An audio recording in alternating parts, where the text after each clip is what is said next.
हरे कृष्ण कृष्ण कृष्ण हरे हरे, हरे राम राम राम हरे हरे। आज इस वीकेंड का लास्ट डे है, फिर नेक्स्ट वीक में फिर से स्टार्ट करेंगे। तो बताएं कल हमने क्या महत्वपूर्ण चर्चा किया था, और आउट ऑफ 10 प्रिंसिपल में से सेंट्रलाइज एक प्रिंसिपल था। अब ये देखना है कि इसको कौन हिट करके मुझे बताता है कि आउट ऑफ 10 प्रिंसिपल में से एक एक प्रिंसिपल सेंट्रलाइज था कल के प्रवचन में, और वो क्या था। तो चलिए अब हमारे भक्त लोग बताएंगे शिक्षा के साथ कि कल हमने कहाँ चर्चा किया था, और यज्ञ की तैयारी कहाँ तक पहुंची, और क्या यज्ञ प्रारंभ हुआ था या नहीं हुआ था। चलिए बताएं आप लोग। कोई भी, सबको अनम्यूट करते हैं हम। अब आप लोगों के पास रिक्वेस्ट आ चुका है, अब आप अपना अपना उधर से अनम्यूट कीजिए और 2-3 मिनट में जल्दी जल्दी समराइज कीजिए, ताकि आप जितना हमें समय देंगे हम उतना ही जल्दी जल्दी आगे कथा ले चलेंगे, क्योंकि भगवान को अब आना है। भगवान को हम लोग जल्दी जल्दी चाहते हैं कि जल्दी जल्दी प्रकट हो जाए। चलिए बताइए, फटाफट बताइए कल की शिक्षा क्या था, और कहाँ पे हमारा यज्ञ का कार्यकलाप पहुंचा था। बताइए। हम्म। कोई भी साहस नहीं कर रहा आज तो। कृष्ण प्रभु जी। यस, कौन बोले। मोनिका प्रभु जी, मोनिका मोनिका। माता जी, हाँ हाँ हाँ, बताएं माता जी। कल भी आप ही ने साहस किया था, आज भी आपने। गुड, कृपा मिलेगा आपको। बताइए, कुछ पॉइंट्स बताइए। हाँ जी प्रभु जी, कल तैयारी के बाद हम्म, आयोजन के लिए दशरथ महाराज जी ने मिथिलापति नरेश, काशी नरेश, सिंधुपति नरेश और अंग देश के राजा सभी को बुलवाते हैं, और सुमंत्र जी और वशिष्ठ जी स्वयं उनको लेने जाते हैं। और उनके वशिष्ठ जी तैयारी के बाद दशरथ राजा जी के पास जाते हैं और बोलते हैं कि आप एक बार तैयारियां देख लीजिए कि कैसी तैयारियां है। तो दशरथ जी बोलते हैं वशिष्ठ जी को कि आपने जो किया है तो अच्छा ही किया होगा। तो इससे हमें पता चलता है कि हमें अपने गुरु का बहुत अच्छे से आदर पूर्वक मतलब आदेश निर्देशों का, का पालन करना निर्देशों चाहिए। का पालन करना चाहिए। Good, very good. और और 14वें श्लोक के आरंभ में आपने बताया था कि राजा दशरथ और रानियां सभी संकल्प लेते हैं, और जो हमारा घोड़ा चारों दिशाओं में गया हुआ था वो सरयू नदी के तट पर आ जाता है वापिस। और यज्ञ की विधि शुरू होती है, तो वहाँ पे वातावरण का शुद्धिकरण किया जाता है और हवन की सभी सामग्रियां भी रखी जाती है, और आहुतियां भी बहुत सावधानी पूर्वक दी जाती है वहाँ पे। और यज्ञ काल के समय सभी ब्राह्मणों और स्त्रियों और बच्चों को विशेष ध्यान दिया गया था उन सभी का। यस, वेरी प्रसाद नाइस की भी पॉइंट। सेवा यस। अच्छे से की गई थी। थैंक यू प्रभु गुड जी। गुड, वेरी गुड, बहुत अच्छा से बताया आपने। देखिए, अब आप किसी को भी भगवान की कथा आप लोग सुना सकते हैं, और यही करना है हम लोगों को। भगवान का सबसे महत्वपूर्ण सेवा क्या है पता है। इस भौतिक संसार में जितने जीवात्मा बेचारे दुखी हैं, वो सुख की तलाश में है, लेकिन सुख सुख तो नहीं मिलता है, लेकिन सुख जरूर जाते हैं बेचारे ढूंढते ढूंढते।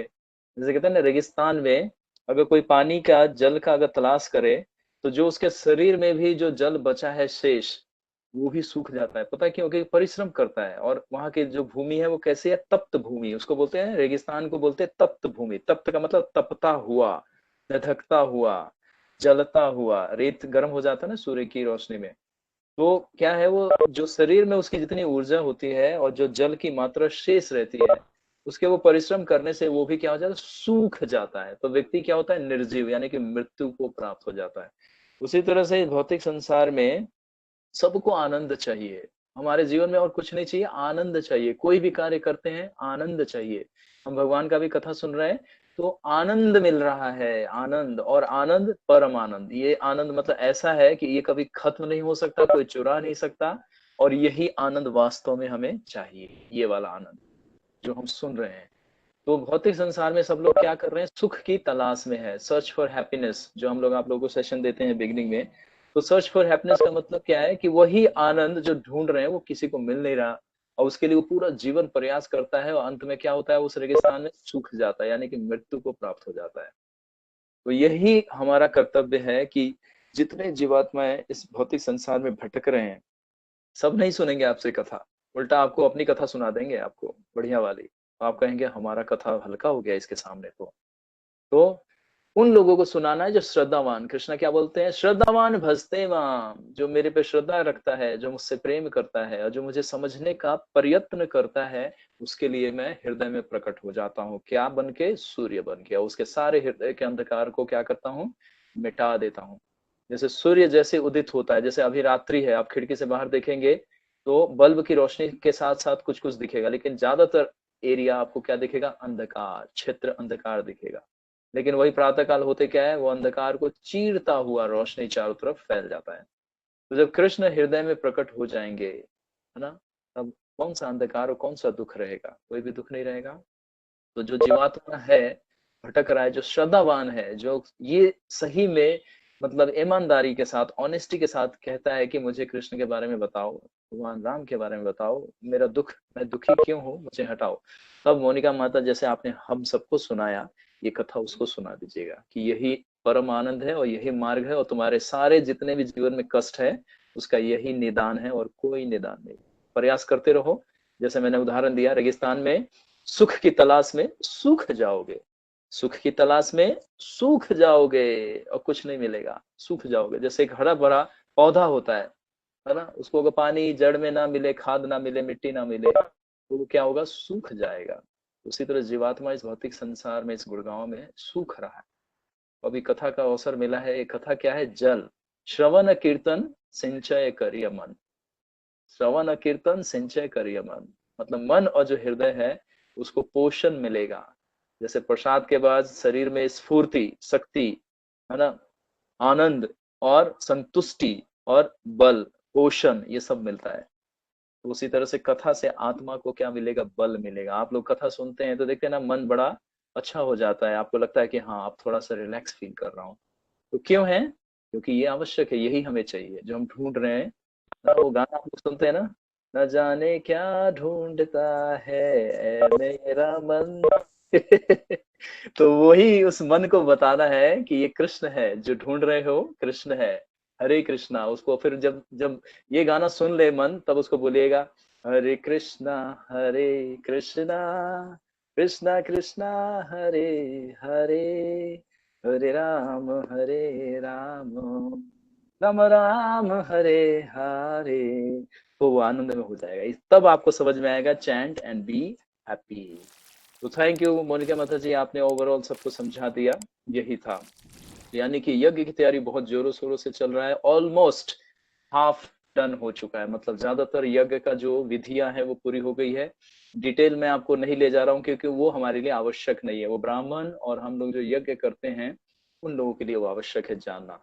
आपको पता चल जाना चाहिए कि शास्त्र में हर चीज कितना सुंदर तरीके से वर्णन है और एक एक विधि का, एक एक उसका नियम पालन करने का हर सिद्धांत दिया गया है।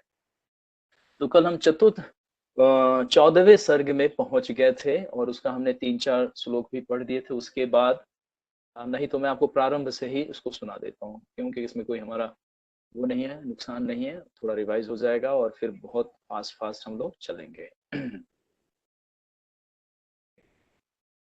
तो चतुर्थ सर्ग में बोलते हैं, अतः सत्वसरे पूर्ण तस्मै प्राप्ते तुरंत संग में सर्वाय उत्तचरे तीरा राज्ञ योग्य यज्ञ अभवर्ततः। एक वर्ष बाद जब यज्ञ का घोड़ा चारों ओर घूमकर आ गया, तो महाराज दशरथ का अश्वमेघ यज्ञ सरयू के तट, उत्तर तट पर होने लगा। यानी कि उत्तर तट, जो सरयू नदी, जो नॉर्थ इंडिया का, जो बिहार का जो एरिया है, छत्तीसगढ़, ये सब पूरा एरिया पहले यही था, अयोध्या का। तो सरयू नदी इन सब क्षेत्रों में बहती थी। तो सिंह ऋषि प्रमुख ब्राह्मणों श्रेष्ठ में महाराज दशरथ से अश्वमेघ यज्ञ करवाना प्रारंभ करते हैं उस स्थान पे जो हमने अभी बताया। वेद जानने वाले तथा यज्ञ कराने वाले ब्राह्मण ऋत्विज कल्प सूत्रों से कथित यज्ञ की विधि के अनुसार सब कार्य करने जा रहे हैं, मतलब अब प्रारंभ करने जा रहे हैं। कहते हैं ना कि जैसे अब सारी तैयारी हो गई है, तो अब सारे लोग ऋत्विज जितने ब्राह्मण आए हैं, सब लोग अपने अपने मंत्र का उच्चारण करेंगे। ऋषि सिंह उसके प्रमुख स्थान, जो सबसे ऊंचा स्थान है, उस पर वो बैठते हैं। क्यों? क्योंकि वो हेड प्रिस्ट हैं, यानी कि प्रमुख हमारे पुरोहित हैं उस पूरे यज्ञ के।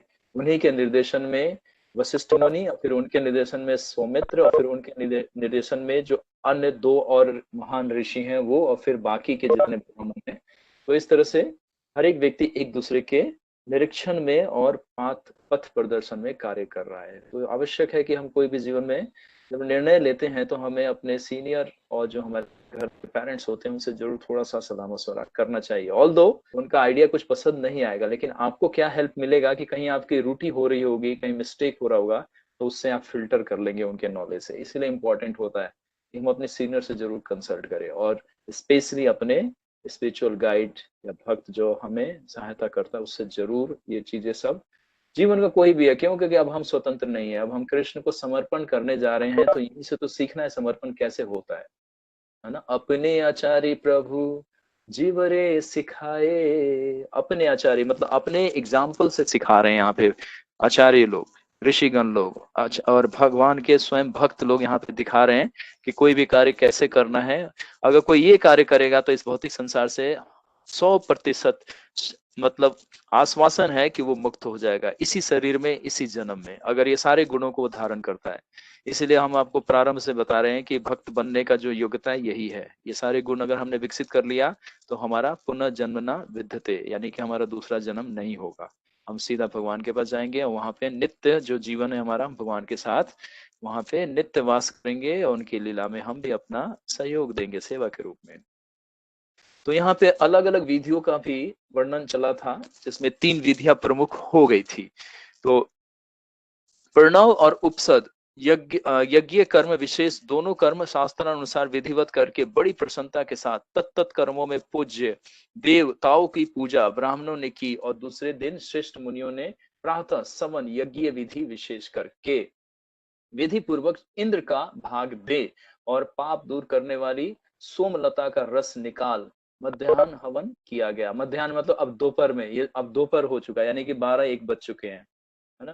प्रातः, मध्याह्न और अपहरत यानी कि संध्या, ये 3, और इन तीनों के बीच में भी 3 पहर और होते हैं, कितना 8 पहर होता है।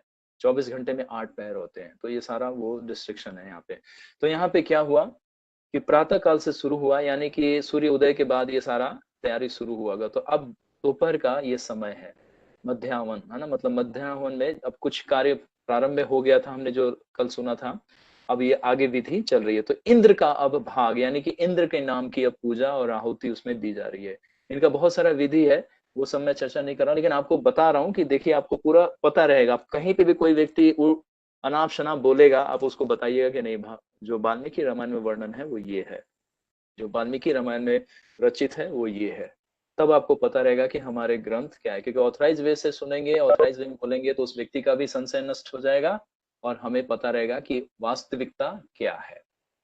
तो यहाँ पे अब इंद्र की जो देवताओं में श्रेष्ठ हैं उनकी आवाहन किया जा रहा है, और उनको यज्ञ में उनके सारे उच्चारण, उनके नामों का, उनके मंत्रों का उच्चारण यहाँ पे होने जा रहा है। तो विधि पूर्वक इंद्र का भाग दें और आप दूर करने वाली सोमलता का रस, पाप दूर करने वाले, जैसे कहते हैं ना एक होता है मदिरा बोलते हैं लोग, तो मदिरा, मधु, मधु, ये सब चीजें को पता नहीं है उन लोगों को। यहाँ पे सोमलता ये एक तरह का द्रव्य, जैसे चरणामृत होता है उसी तरह से अन्य जड़ी बूटियों और पुष्प के उनके पत्तों से, मतलब पेटल्स जो होते हैं, फ्लावर्स पेटल्स, उनको डिफरेंट डिफरेंट हर्ब से मिक्स करके सब बनता है। तो इससे आयु और चेतना और शरीर का विकास होता है। लेकिन ये लोग कहते हैं कि स्वर्ग में मदिरा पीते हैं, तो वो मदिरा, ये यहाँ का जो देसी मिलता है वो मदिरा की समान मत समझिए उसको। यहाँ पे पीने के बाद आपको जूते पड़ते हैं, वहां पे पीने के बाद आपको हार पहनाया जाता है। तो यही अंतर है और कोई अंतर नहीं है। मध्याह्न हवन किया गया, यानी कि दोपहर में अब जो कार्य विधियां चल रही हैं उसका अब प्रारंभ हुआ। फिर महाराज और ब्राह्मणों ने शास्त्र अनुसार यथाविधि तीसरा साय सवन किया। उसके बाद इस यज्ञ में किसी प्रकार की त्रुटि नहीं होने पाई। पूर्ण ज्ञानी यज्ञ करवाने वालों को पूर्ण ज्ञानी यज्ञ करवाने वालों की उपस्थिति के कारण कोई आहुति भूल से अथवा निष्प्रयोजन नहीं दी गई, क्योंकि यहाँ पे सभी लोग दक्ष हैं। मैं इसीलिए कल समझा रहा था कि यज्ञ कलयुग में मना है, शास्त्रों में मना किया गया है, क्योंकि उसका दुष्प्रभाव होगा। जैसे ब्रह्म राक्षस है, उसी तरह अन्य भी नेगेटिव एनर्जियां हैं, भूत पिशाच, ये सब आक्रमण करते हैं उस समय में, क्यों? क्योंकि उनको शक्ति वहां से प्राप्त हो जाता है। जैसे मान लीजिए आपके पास बहुत सारा सोना चांदी आभूषण है और बहुत सारा धन है, और आप किसी सुनसान रास्ते से जाएं या कहीं ऐसे स्थान से जहां पे आपके साथ अन्य कोई व्यक्ति ना हो, और चोर चक्कों को पता चल जाए कि आपके पास इतना सारा सामान है, तो क्या करेगा? वो आपसे छीनेगा जबरदस्ती और छीन के भाग जाएगा। और आप उसका बहिष्कार करेंगे, उसको रोकेंगे तो क्या करेगा, आपको भी नुकसान पहुंचा देगा। उसी तरह से यज्ञ में जो क्रिया होती है और उससे जब देवी देवता आते हैं, तो क्योंकि असुर लोग के पास भी शक्ति होती है, तो ये बलपूर्वक उसका क्या करते हैं, हनन और अपहरण कर लेते हैं, इसीलिए मना किया गया है। तो इसीलिए इसका दुष्परिणाम मिलता है, फिर भी लोग मानते नहीं है। तो हमें कौन सा यज्ञ करना है, हरे कृष्ण कृष्ण कृष्ण हरे हरे, हरे राम राम राम। ये कलयुग का यज्ञ है। तो इसीलिए ब्राह्मणों के निर्देशन में ही ये यज्ञ किया जाना चाहिए, और हम लोगों को जो बताया गया है वो हमें अपना यज्ञ करना चाहिए। तो इसलिए बता रहे कि जो कुछ कर्म किया गया वो कल्याण कारक वर्ष और सबके लिए मंगलमय हुआ, यानी कि पूरा अयोध्या के लिए नहीं है, पूरे पृथ्वी के लिए और पूरे ब्रह्मांड के लिए, क्योंकि सारे देवी देवताओं को इसमें प्रसन्न कर दिया गया और भगवान विष्णु इसमें प्रमुख है ना। तो यज्ञ का अर्थ है भगवान विष्णु को प्रसन्न करना। कहते हैं ना कि जड़ में आपने पानी डाल दिया तो पूरा पेड़ अपने आप सूखी हो जाएगा। यज्ञ काल में कोई भी ब्राह्मण भूखा प्यासा नहीं रहा, ना तो कोई वहां पे ऐसे ही ब्राह्मण दिख पड़ता था जो भूख और मूर्ख हो, भूख से व्याकुल हो और मूर्ख हो, और ना वहां कोई ऐसा ही ब्राह्मण था जिसके पास सैकड़ों शिष्य ना हो। मतलब एक के पास वो अपने गुरुकुल से सैकड़ों हजारों शिष्य उनके साथ आए थे, और वहां पे लाखों की मात्रा में ब्राह्मण बैठे थे। फिर आगे हम बढ़ते हैं कि महाराज की आज्ञा से भंडारी लोग अन्न और वस्त्र आदि का दान बड़ी उदारता से जी खोलकर करते थे। अब बीच बीच में जो जो मतलब कहते हैं ना कि जैसे यज्ञ किया जाता है तो बीच बीच में कोई लगान होता है। लगान मतलब वहां पे डिमांड होता है कि ये इस देवता के नाम से ये चीजें अर्पण करना चाहिए। तो बीच बीच में क्या था कि जो जिसका टर्न आता था जिस देवता का, तो उतना वो दक्षिणा या उतना वो वस्तु या उतना आभूषण या कोई भी वस्त्र हो सकता है, कुछ भी हो सकता है, वो उस समय में उस ब्राह्मण को दिया जाता था बड़ी उदारता से, यानी कंजूसी करके कि किसी को अगर उसको सिल्वर के और गोल्ड की प्लेट देनी है तो चलो एक से ही काम चला लो, इतने में खुश हो जाएगा। नहीं, जहां पे जो लगान था उतना दिया जा रहा था। तो यानी कि बड़ी उदारता के साथ जी खोल करके, यानी कि हृदय को खोल करके दान कर रहे थे। कच्चे पक्के अन्न के ढेरों, पहाड़ों जैसे ऊंचे ऊंचे है ना टीलाएं बनी हुई थी। मतलब इतना अनाज रखा गया था ब्राह्मणों को दान देने के लिए कि जो जितना लेना चाहे उतना ले सकता था। आप याद कीजिए, जब हम अयोध्या नगरी में प्रवेश कर रहे थे, जब लव कुश ने हमें प्रवेश कराया था, लव कुश के माध्यम से हम लोग ये सारा यज्ञ देख रहे हैं, लव कुश हमें सुना रहे हैं, राम जी भी सुन रहे हैं अपने यज्ञ की सारी तैयारी। तो वहां पे साठी का चावल एक विशेष होता है जो व्रत में खाया जाता है, वो थोड़ा सा रेडिश और पिंकिश कलर का होता है। आई डोंट नो कि आज गुड़गांव में या सिटी में कहीं मिलेगा, हो सकता है विलेज एरिया में कुछ लोगों को मिल जाए। तो साठी के चावल को बताया ना कि पहाड़ के जैसे इतने ऊंचे ऊंचे ढेर लगे हुए थे। तो यज्ञ में भी अन्न दान किया जाएगा, और ब्राह्मण और अन्य निर्धन वैश्य शूद्र लोग आए हैं उनको भी ये सब मिलेगा। तो यहाँ पे ढेर लगी, मतलब जहां देख रहे हैं अन्न का ढेर लगा है, आभूषण का ढेर लगा हुआ। इसलिए शुरू में बता रहे थे कि ये यज्ञ है वो सामान्य व्यक्ति या सामान्य राजा नहीं कर सकते, क्योंकि इसमें इतना लगान है।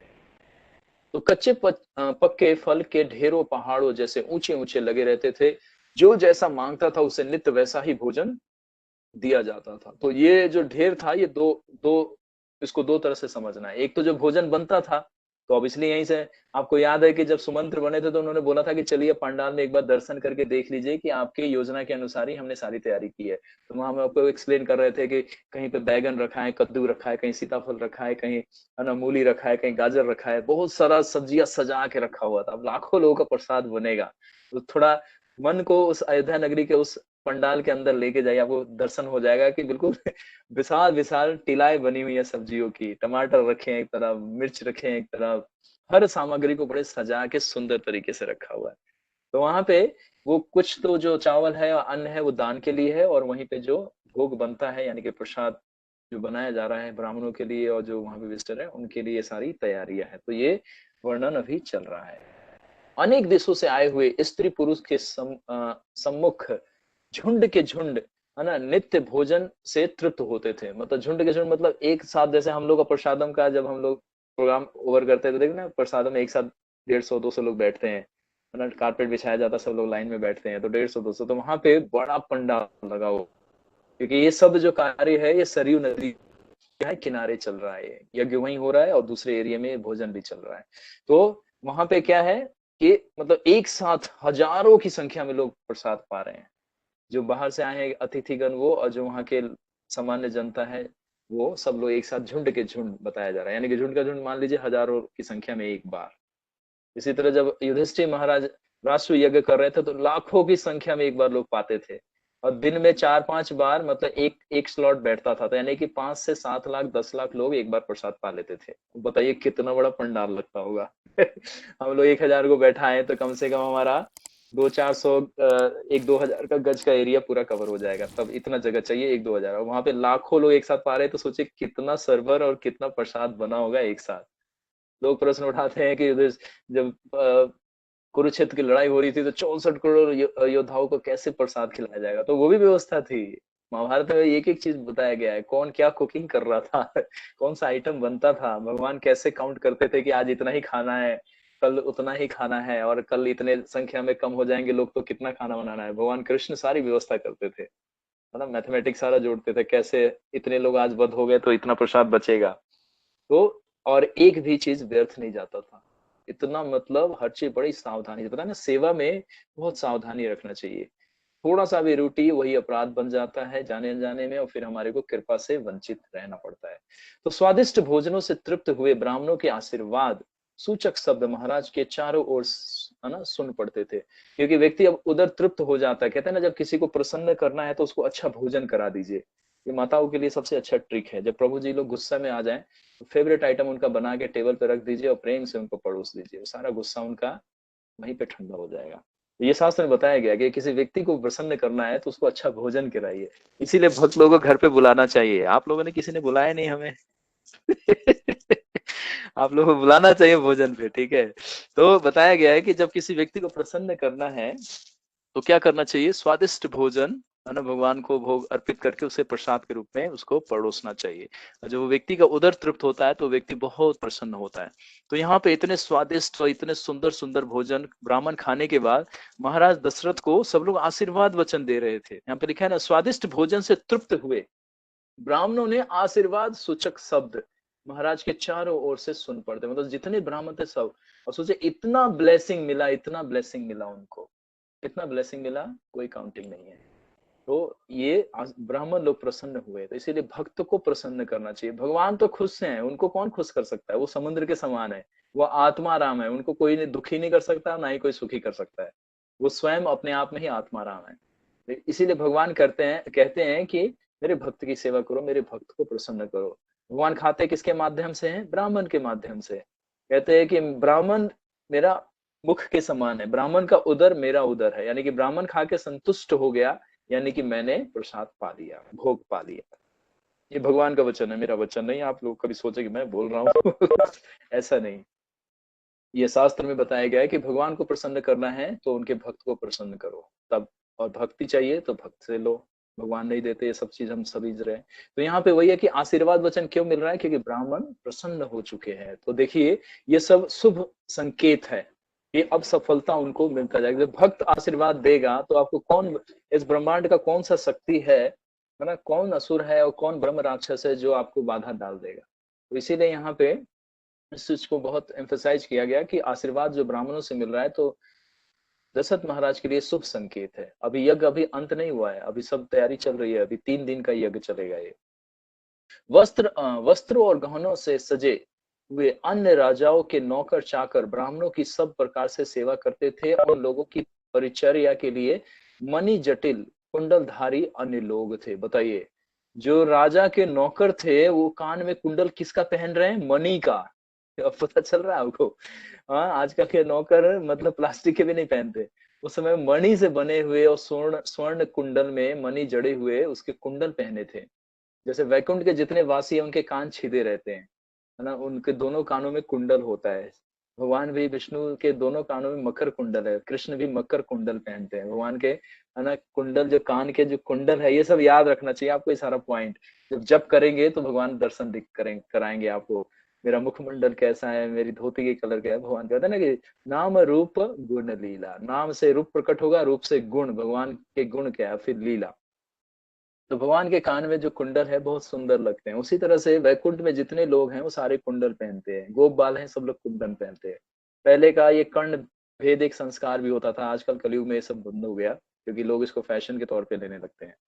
तो जो यहाँ पे नौकर चाकर जो आए हैं वो बड़े सुंदर सुंदर वस्त्र पहने हैं। अब देखिए कि इतना बड़ा अरेंजमेंट है, तो यानी कि अयोध्या के लोगों के अलावा जो बाहर से अन्य सेवक आए हैं राजाओं के साथ, अब एक राजा आए होंगे तो उनके साथ हजारों सैनिक होंगे, उनकी सेवा करने के लिए उनके सेवक भी होंगे, तो सारे लोग मिलके ये सारी व्यवस्था देख रहे हैं। अब आपको समझ में आया? जैसे हम बता दें कि कोई मैरिज पार्टी होता है, कोई स्पेशल ओकेजन होता है तो हमारे रिश्तेदार लोग आते हैं, तो वो लोग भी हमारे साथ हमारी फैमिली में मिलके हमारी सेवाएं करते हैं। मतलब हमारे को जो जो होता है हम कह देते हैं ना कि आप थोड़ा गेस्ट रिसीव को देखो, आप थोड़ा सा देखो कि किसी को कोई दिक्कत नहीं है, आप थोड़ा प्रसादम सर्विस देखो।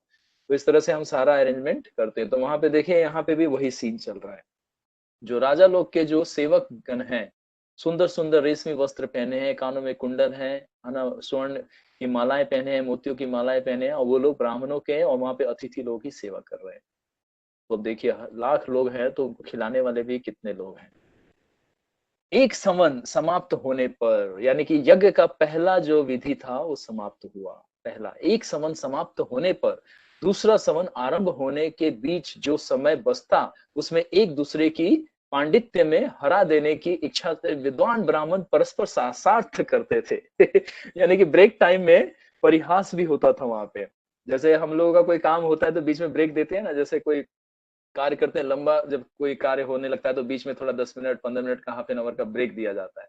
तो यज्ञ में भी जब लंबा, क्योंकि पूरा दिन का समय होता था, तो बीच बीच में 4 घंटे 5 घंटे के बाद ब्रेक, तो उसमें प्रसाद तो चलता था, तो बीच में जो ब्राह्मण लोग और जो पंडित लोग जो आए थे, पंडित मतलब ब्राह्मण, तो वो लोग शास्त्रार्थ करते थे, मतलब शास्त्रों में डिबेट होता था।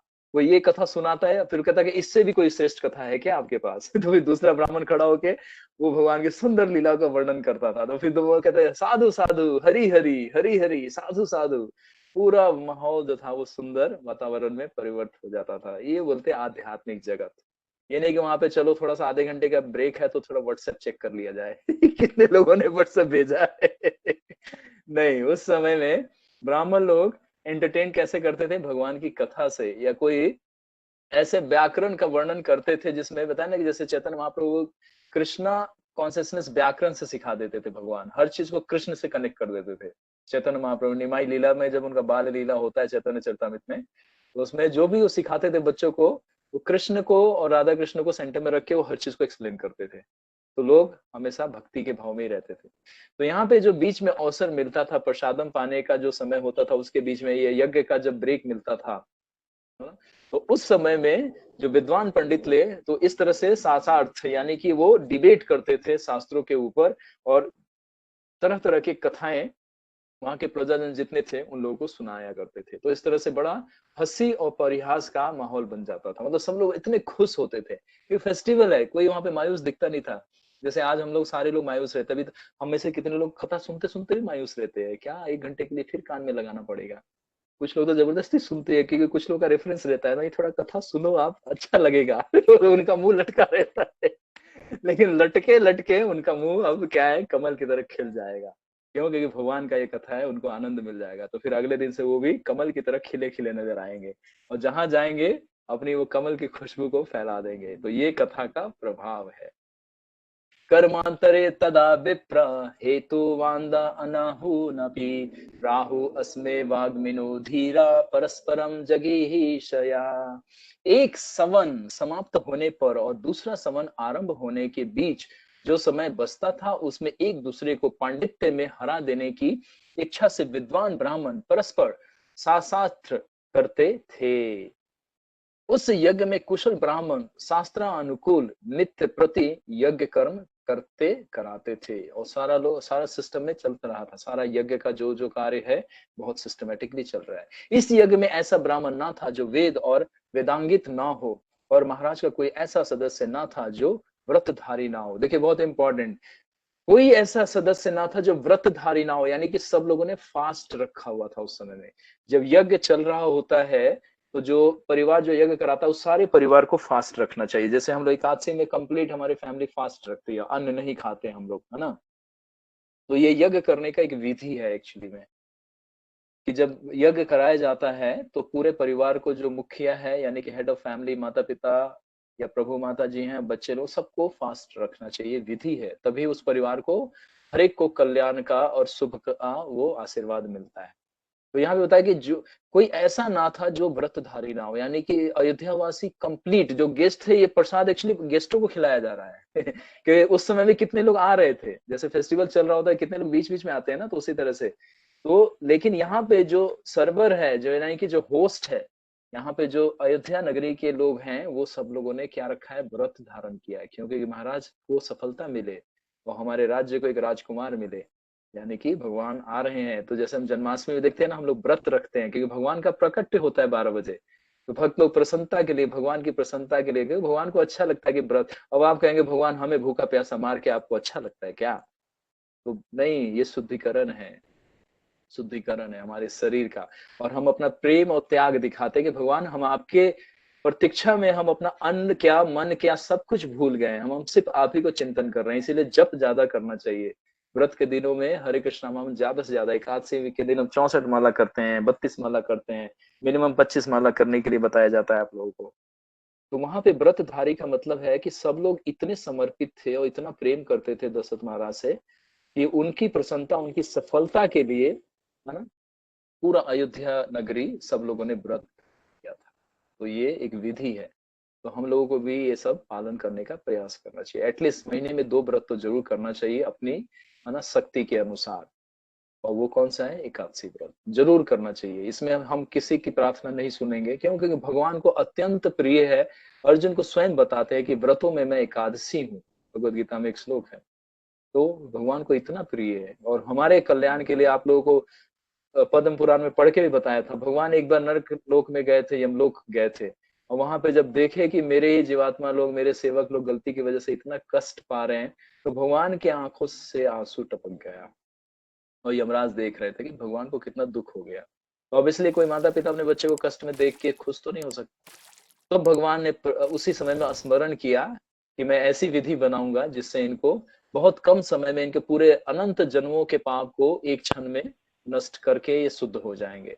तब उन्होंने एकादशी का स्मरण किया। और फिर एकादशी लीला आपको पता ही है, एकादशी देवी कैसे प्रकट होती है उनके कान से, है ना, और फिर कैसे वो मुर का मुरा जो असुर होता है उसका वध करती है।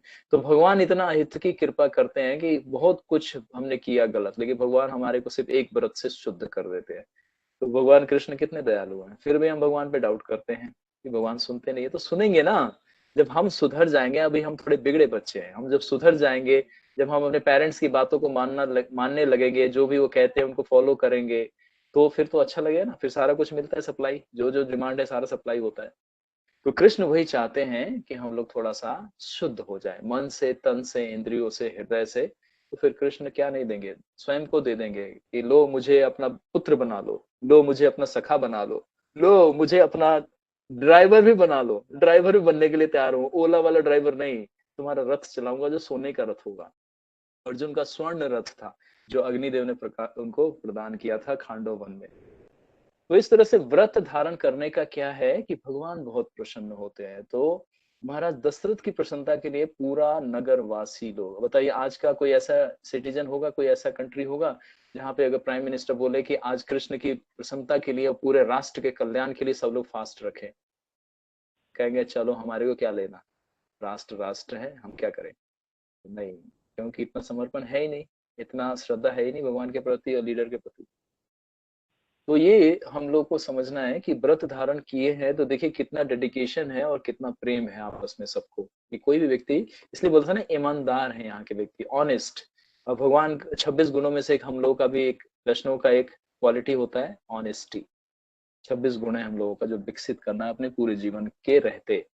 इसी को हम लोग शुद्धिकरण और इसी को कृष्ण भावना भावित बोलते हैं। प्रभुपाद जी कहते हैं कि ये स्तर प्राप्त करने के बाद आप योग्य होते हो, भगवान को स्मरण करने के योग्य होते हो, भगवान को सेवा करने के योग्य होते हो, गुरु की कृपा प्राप्त करने के योग्य होते हो। अभी तो गुरु आपको बर्दाश्त कर करके, ट्रेंड कर करके पिटा पिटा के आपको डांटते डपटते लाते लाते रास्ते में, वो बेचारे खुद भी कभी कभी मायूस हो जाते कि पता नहीं भाग तो नहीं जाएगा डांट इतनी पड़ती है गुरु की कि उनको भी चिंता रहता है कि कहीं बीच में छोड़ के तो नहीं भाग जाएगा। कितने भाग जाते हैं, 10 में से 7-8 भाग जाते हैं, 1-2 ही टिके रहते हैं लास्ट तक तो उनको यही लगता है कि 10 आए थे बेचारे, 2 ही समझ पाए। तो भगवान इसीलिए कहते हैं ना, मनुष्य नाम सहस्त्रेषु, 1000 लोग प्रयास करेंगे उसमें एक व्यक्ति आपकी शरण लेगा।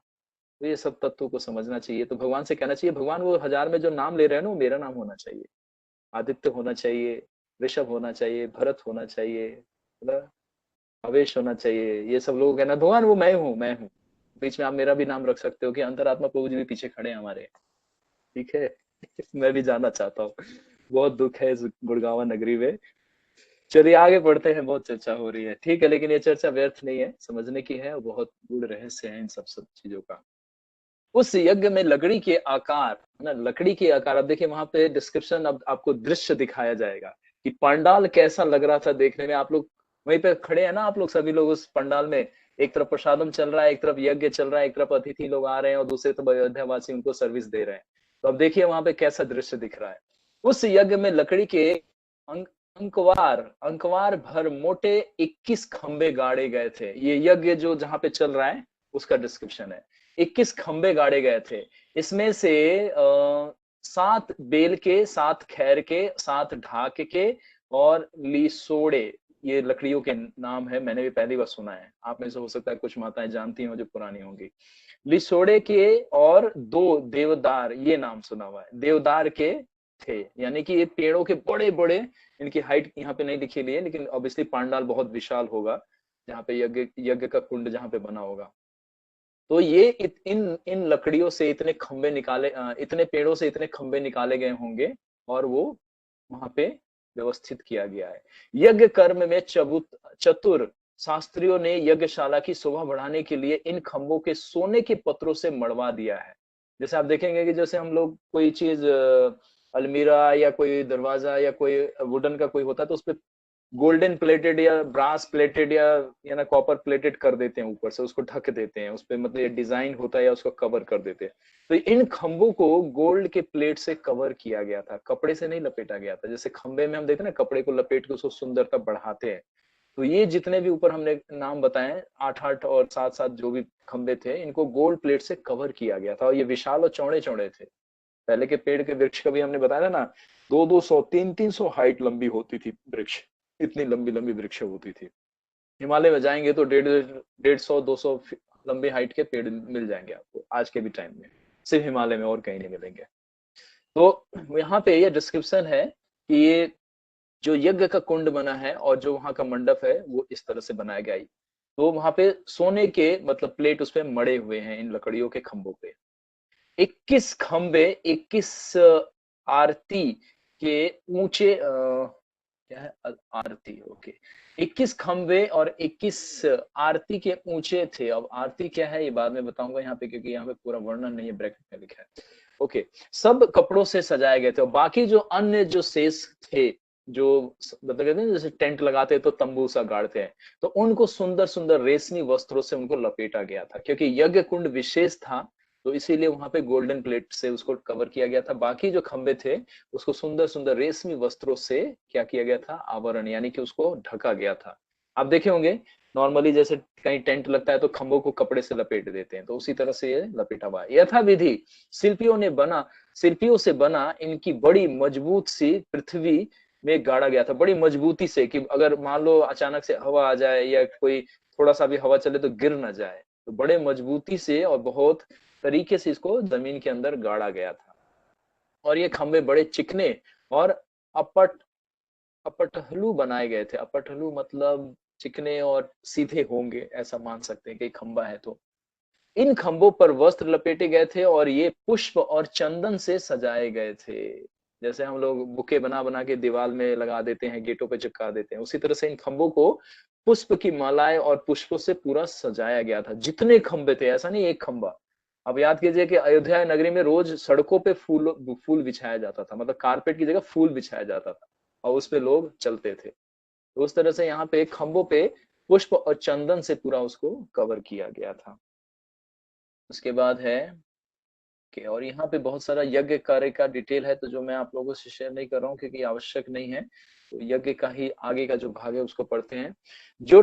ज्योतिष्टमो अतिष्टमो अतिरात्रि अभिजीत विश्वजीत और आर्तोमार्य महायज्ञ किए गए। 1 2 3 4 5 6 6 ये सारा विधि है, मतलब जैसे बताया ना कि अन्य अन्य देवताओं के लिए अलग अलग विधि से उनको आवाहन किया गया, उनके लिए आहुति दी गई, है ना? जिसमें वरुण हो सकते हैं, अग्नि हो सकते हैं, है ना? गणपति भी हो सकते हैं और अन्य देवता भी हो सकते हैं।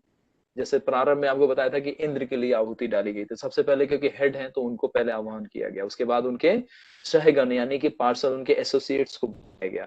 तो इस तरह से अब जो दोपहर के बाद का है वो 8 आहुति दिया गया और ये यज्ञ का नाम है। जैसे पुत्र कामेष्टि सबसे अंत में होगा, ऋषि सिंह 16वें सर्ग में जब हम प्रवेश करेंगे तो ऋषि सिंह कहेंगे कि अब वो समय आ गया जब मैं स्वयं इस यज्ञ का मंत्र उच्चारण करूंगा और यज्ञ से वो अग्निदेव प्रकट होंगे और वो क्या देंगे, जो मुख्य पात्र में आप सबको पता है क्या मिलेगा। तो आगे बढ़ते हैं। स्वकुल वृद्धि करना, महाराज दशरथ ने इस महायज्ञ को यथाविधि समाप्ति पर पूर्व दिशा का राज्य होता का, पश्चिम का अवरयु को, दक्षिण दिशा का ब्रह्मा को और उत्तर दिशा को उदगाता को यज्ञ की दक्षिणा में दिया। यानी कि अब दशरथ महाराज अब मतलब क्षेत्र, मतलब एक एक दिशा में जितने भी संपदा है वो भिन्न भिन्न देवताओं के नाम वो दान में देते गए हैं। जैसे क्योंकि पूरे पृथ्वी के राजा हैं तो राजा है तो पूरे पृथ्वी पे इनका अधिकार है। ये किसी भी, जैसे आपने सुना ना महाभारत में हम सुनते हैं कि इतना गांव इनके नाम, इतना गांव इनके नाम, यानी कि वो पूरा गांव का एक स्वामी मुखिया एक व्यक्ति हो जाता था। तो पूरी पृथ्वी का तो कौन है, दशरथ महाराज है। तो वो अन्य अन्य देवताओं को देने का मतलब कि ब्राह्मण को देंगे बाद में, अभी आएगा आगे चर्चा। तो उस देवता का जो जो आहुति मिल रहा था वो पूरा यज्ञ में वो दान उनको दिया जा रहा था।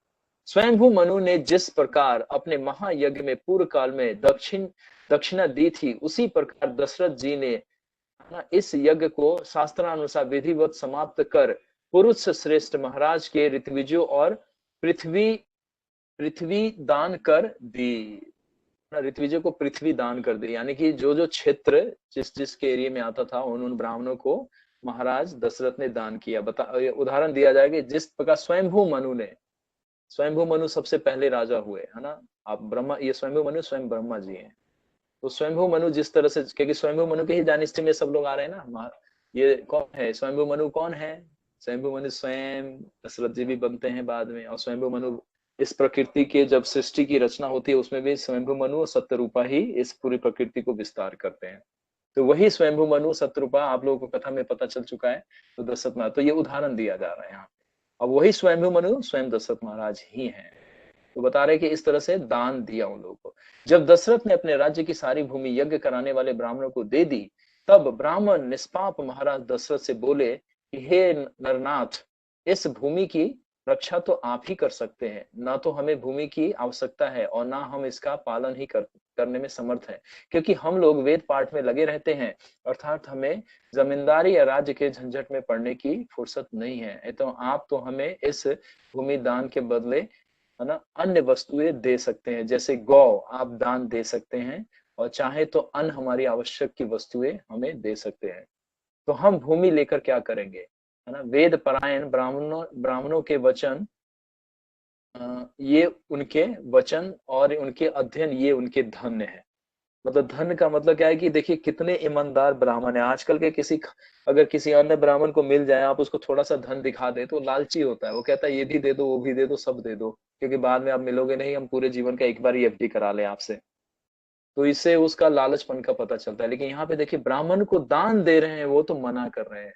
और शुरू में भी बोला था कि ब्राह्मण शर्मा जाते थे, अगर कोई दान के लिए पूछ ले तो उनको शर्म आता था कि मतलब कैसे स्वीकार करूं, मैंने तो भगवान की सेवा करी, इस व्यक्ति को मतलब सतमार्ग दिखाया, इसकी सहायता करी भगवान के लिए, लेकिन हमारा कर्तव्य बनता है कि नहीं हम दे। इसीलिए देखे ना ये मतलब अयोध्या के जितने भी वासी थे ब्राह्मण को जबरदस्ती दान देते थे कि नहीं लीजिए आपको लेना पड़ेगा।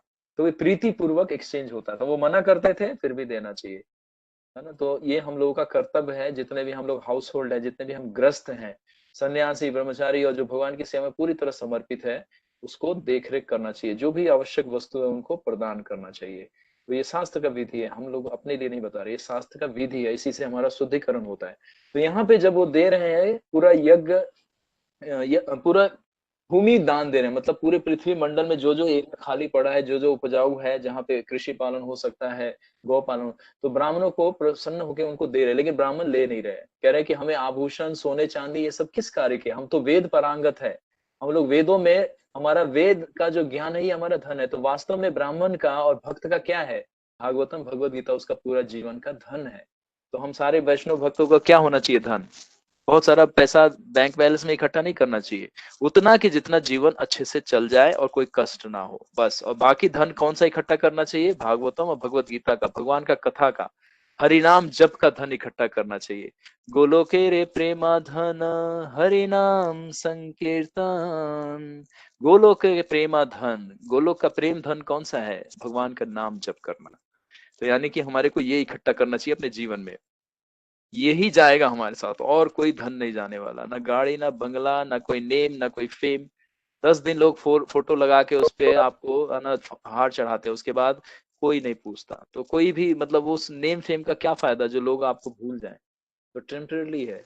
लेकिन भगवान आपको नहीं भूलेंगे, आप जितना नाम लेंगे। जैसे हरिदास ठाकुर, चैतन्य चरितमृत में आता है उनका लीला, हरिदास ठाकुर जब शरीर त्यागते तो भगवान स्वयं प्रकट होकर कहते हैं कि तुमने इतना नाम लिया है कि मैं बाध्य हो गया हूं तुम्हें अपने साथ ले जाने के लिए। स्वयं भगवान सामने खड़े होते हैं, जैसे भीष्म पितामह के सामने खड़े होते हैं उनके शरीर छोड़ने के समय में। तो हरिदास ठाकुर के सामने भगवान खड़े होते हैं, चैतन्य महाप्रभु कहते हैं कि आप चलो मेरे साथ, और धाम लेके जाते हैं भगवान। तो उसी तरह हम लोगों को जीवन में ये धन इकट्ठा नहीं करना चाहिए, कौन सा, भगवान का कथा इकट्ठा करना चाहिए, भगवान का नाम जप का धन इकट्ठा करना चाहिए। तो ब्राह्मण लोग इतने ऑनेस्ट हैं कि दशरथ महाराज को मना कर रहे हैं कि नहीं, हमें उतना ही जो हमारे आवश्यक है। लेकिन फिर भी अब देखिए, इतना मना करने के बाद क्या मिलेगा, अब देखिएगा दशरथ महाराज कितने उतार प्रवृत्ति के हैं। महाराज ने 1 लाख गौवे, 10 करोड़ सोने की मुहरे, 40 करोड़ चांदी के रुपए सब ऋत्विज को दिए। एक एक व्यक्ति का ये डिस्क्रिप्शन है यहाँ पे। 10 करोड़ सोने की मुहरे, उस समय में समझ लिए 10 करोड़ आज का मतलब हो जाएगा 100 करोड़ अगर कैलकुलेशन करें उससे भी ज्यादा हो जाएगा, ट्रिलियन में काउंट कर सकते हैं। बताइए महाराज दशरथ के पास कितना ऑपलेंट था, पता ना, ढेर के ढेर लगे थे सोने के सिक्के, ढेरों लगे थे। और उसमें से बोरी में भर के, मान लीजिए काउंटिंग तो नहीं होता होगा, लेकिन फिर भी यहाँ पे लिखा गया है कि 10 करोड़, तो 10 करोड़ कैसे गिना गया होगा, बोरी में भर के अंदाजा से लगा कि अच्छा इसमें 100 सिक्के आ गए, तो इसका मतलब 1000, ये 1 लाख मान लिया गया, तो 1 लाख बोरी यानी कि 1 करोड़ मान लिया गया। वो सारे बैलगाड़ियों में लाद के ब्राह्मणों को भेज दिया जाता था, जबकि मना किया उन लोगों ने। तो लेकिन दशरथ महाराज ने फिर भी, क्योंकि प्रसन्न है और सबने आशीर्वाद दिया है उनको, तो जब भक्त प्रसन्न हो गए, हरि प्रसन्न हो गए, तो दुनिया में और बचा क्या आपके लिए, कुछ भी नहीं, जीवन सफल हो गया।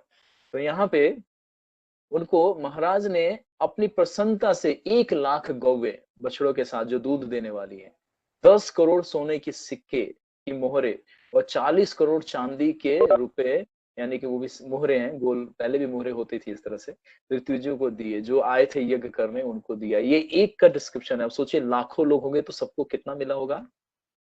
हम लोगों को अगर एक बोरी मिल जाए तो पूरा जीवन सुधर जाएगा ना चलिए कोई बात नहीं, यज्ञ में बैठे हैं ना, जब सारे लोग लेके चले जाएंगे, कुछ बोरियां और ये बची होंगी तो ठीक है, गुड़गांव में लाने का प्रयास करेंगे हम लोग, ठीक है उन सब ने दक्षिणा में ओके, दक्षिणा में मिले हुई वे सब चीजें बांटने के लिए वशिष्ठ जी को ऋत्विजो जी के सामने रख दी। बताइए अब किसके हैंड से ये डिस्ट्रीब्यूशन हो रहा था, डायरेक्ट तो दशरथ महाराज दे ही रहे थे, लेकिन मेन इंचार्ज वशिष्ठ जी को बना दिया गया था। वशिष्ठ जी अकाउंटेंट बन गए थे उस समय में, और देख रहे थे, क्योंकि ये बहुत जिम्मेदार व्यक्ति हैं, इसीलिए ये सेवा दिया गया था कि कोई भी किसी भी तरह का कोई रुष्ट ना हो जाए, कोई नाराज ना हो जाए। वशिष्ठ मुनि जी सारे ब्राह्मणों को उनके विदाई के समय और जब उनका कार्य समाप्त होता था, तो इस तरह से उनको ये दक्षिणा दे के उनको बिल्कुल सम्मान के साथ विदा कर रहे थे। तो आप देख रहे हैं सारा तरीका आपको समझ में आ रहा है, कोई चीज कैसे करना चाहिए और किस तरह से करना चाहिए, और कृपा कैसे प्राप्त होता है, और ब्राह्मण लोग भक्त लोग कैसे होते हैं, और हमारा कर्तव्य क्या है। तो जितना सामर्थ्य हमारे को कृष्ण ने दिया है, हमें भक्त की और ब्राह्मण की सेवा अपने हृदय के इच्छा अनुसार अवश्य करना चाहिए। क्योंकि ये राजा है, महाराजा है, तो इतनी सामर्थ्य है, लेकिन आप भी तो अपने घर के राजा हैं, आपके पास भी तो अपना मकान है। कहते हैं ना, मेरा मकान है, ये मेरा है, तो जो मेरा है वो भक्त का है, भगवान का है, ठीक। तो इस तरह से सामर्थ्य होना चाहिए। तो देखिए, एक व्यक्ति को उन्होंने, एक ऋत्विज को, यानी एक जो ब्राह्मण ने कार्य किया, तो उनको इतना दान दिया उन्होंने नियमानुसार हिस्सा कर सबको यह धन बराबर बराबर हिस्सों में बांट दिया। मतलब वशिष्ठ मुनि जी की बात चल रही है। उन्होंने क्या मतलब, वशिष्ठ मुनि जी ने बहुत ऑनेस्टी किया, ये नहीं कि वहां पे भेदभाव किया, किसी ब्राह्मण को ज्यादा दे दिया, नहीं, इक्वल मात्रा में, ताकि किसी में भेद ना आए। भेद कब आता है, जब मान लीजिए आपके पास 1 किलो का केक आए और किसी का हो, और हमारे 2 भक्त लोग बैठे हैं छोटे छोटे प्लेट लेके, अब उसको थोड़ा चेरी वाला ज्यादा हिस्सा मिल गया तो वो देखता रहेगा उसके प्लेट पे, मम्मा ने उसको क्यों दे दिया ज्यादा, मेरे को क्यों नहीं दिया। तो यानी कि आपको वो डुअलिटी हटाने के लिए आपको ऑनेस्ट रहना पड़ेगा। आपको क्या कि बराबर इक्वल, कोई लड़ाई नहीं, जो उसको मिला वही आपको मिला। अब दोनों एक दूसरे को नहीं देखेंगे, ये प्लेट पे देखेंगे, जल्दी पहले मैं खा जाऊं, बचे तो उसका भी लेके खाऊंगा। तो उसी तरह से वशिष्ठ मुनि क्या कर रहे हैं यहाँ पे कि किसी भी ब्राह्मण को ये मन में ना आ जाए कि उनको ज्यादा मिला, इसीलिए सबको इक्वल बांट रहे थे, ताकि सब लोग अपना ऑनेस्टी से जो जो ड्यूटी है वो परफॉर्म कर रहे थे। तो ये ध्यान रखें, जिसका जो राइट्स बनता है, जितनी जिसकी जो आवश्यकता है उतना हमें उसको देना चाहिए। यानी कि भक्तों की सेवा करना बहुत विशेष है। भक्त का जो आवश्यकता की वस्तु है उसको जरूर प्रदान करना चाहिए हमें। उन्होंने नियमानुसार हिस्सा कर सबको यह धन बांट दिया, यानी कि वशिष्ठ मुनि की बात चल रही है। फिर महाराज ने उन लोगों को यज्ञ देने यज्ञ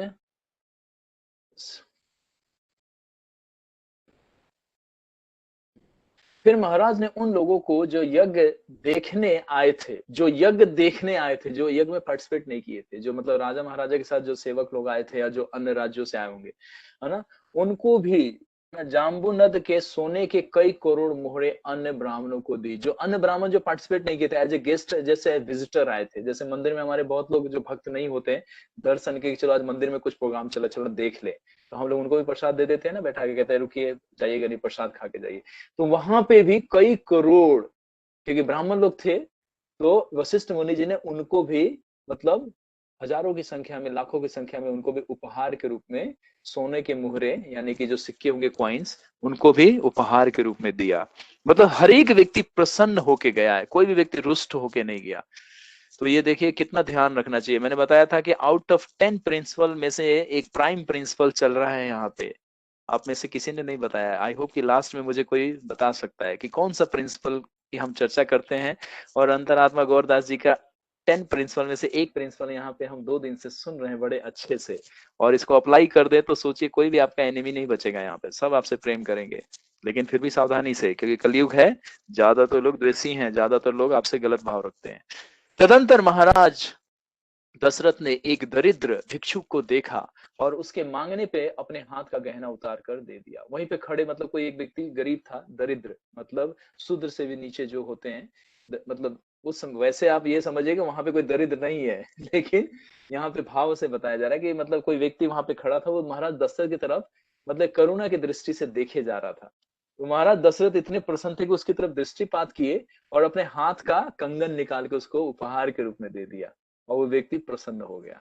उसने डिमांड नहीं किया कि मुझे भी दो, लेकिन सिर्फ उसके उनका मुखमंडल देखा दशरथ महाराज ने, तो जैसे होता है ना, कभी हम कुछ सामने व्यक्ति कुछ मांग नहीं रहा होता, लेकिन हमें थोड़ा इंस्टीट्यूशन होने लगता है कि इसको शायद कुछ चाहिए, तो फिर हम वो दे देते हैं खुशी खुशी।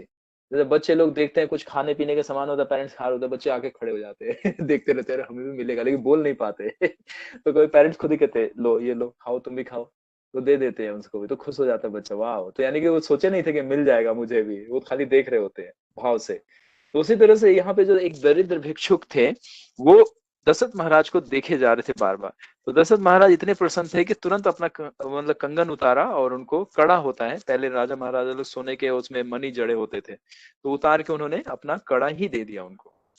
ब्राह्मण को प्रसन्न देख महाराज ने अति प्रसन्न चित्त से उन सबको प्रणाम किया। यानी कि जितने ब्राह्मण आए थे सबको बारंबार वो प्रणाम कर रहे थे। तो गेस्ट को हमें हमेशा सी ऑफ करते वक्त बहुत प्लीजिंग वे में और बहुत रिस्पेक्टफुल मैनर में हमें क्या करना चाहिए, टाटा बाय बाय। इस पर उदार वीरवर और पृथ्वी पर प्रसर कर प्रणाम करते हुए, प्रसर कर मतलब अष्टांग प्रणाम भी दशरथ महाराज करते थे। जो विशेष विशेष और बड़े बड़े जो ब्राह्मण होते थे, ऋत्विज थे, उनको अष्टांग प्रणाम करते थे लेट गए, लेट कर। अब ये नहीं कि एक बार कर दिया हजारों की संख्या में चलो सब लोग जाओ, जो जो विशेष थे, जो जो जितने उनके बार आते थे विदाई लेने के लिए, तो दशरथ महाराज उनको प्रणाम करते थे। तो इसीलिए हमारे, जब हमें भी अपने स्पिरिचुअल मास्टर, स्पिरिचुअल गाइड को अवसर मिलना चाहिए तो प्रणाम करना चाहिए। ये सम्मान यही तो है, सब कुछ हमारे वही है, हमारे जीवन को बचा दिया, इस बहुत सागर में डूबने से बचा दिया। तो कहते हैं ना कि हमारा जो लाइफ सेवियर है, जो हमारा जीवन को बचाया, उसके लिए हम अगर लॉयल नहीं है, उसके लिए ऑनेस्ट नहीं है, उसको हम अपना इतना रिस्पेक्ट नहीं देते थे, तो फिर किसको दे? कोई डिजर्व नहीं करता इस दुनिया में, सिर्फ गुरु भगवान और हमारे पेरेंट्स, और जो हमारे अपने, जो हमें जानते हैं कि हाँ ये व्यक्ति का क्या महत्व है, उन व्यक्ति को हमें पूरा सम्मान देना चाहिए। तो ब्राह्मणों को दशरथ महाराज सष्टांग यानी कि पूरे जमीन पे लेट के उनको प्रणाम करके उनको विदा कर रहे हैं। उदार चित महाराज दशरथ पाप नाश करने वाले स्वर्गप्रद एवं अन्य राजाओं के लिए दुष्कर इस यज्ञ को कर पाए, यानी कि जो स्वर्ग प्राप्ति के लिए किया जाता है, मतलब कहते हैं कि 100 अश्वमेध यज्ञ कर दिया तो वो इंद्र बनने का क्या होता है, योग्यता रखता है। अब देखिए एक यज्ञ करने में इतना परिश्रम होता है, तो सोचिए 100 यज्ञ करेगा कोई तो कैसे करेगा।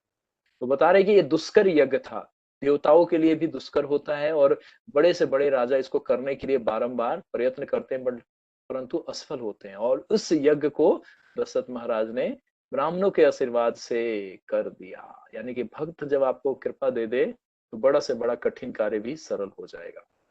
तो ऋषि सिंह बोले, हे सुवत्र, अब आप मेरे कुल की वृद्धि के लिए उपाय कीजिए। ऋषि सिंह से बोले कौन?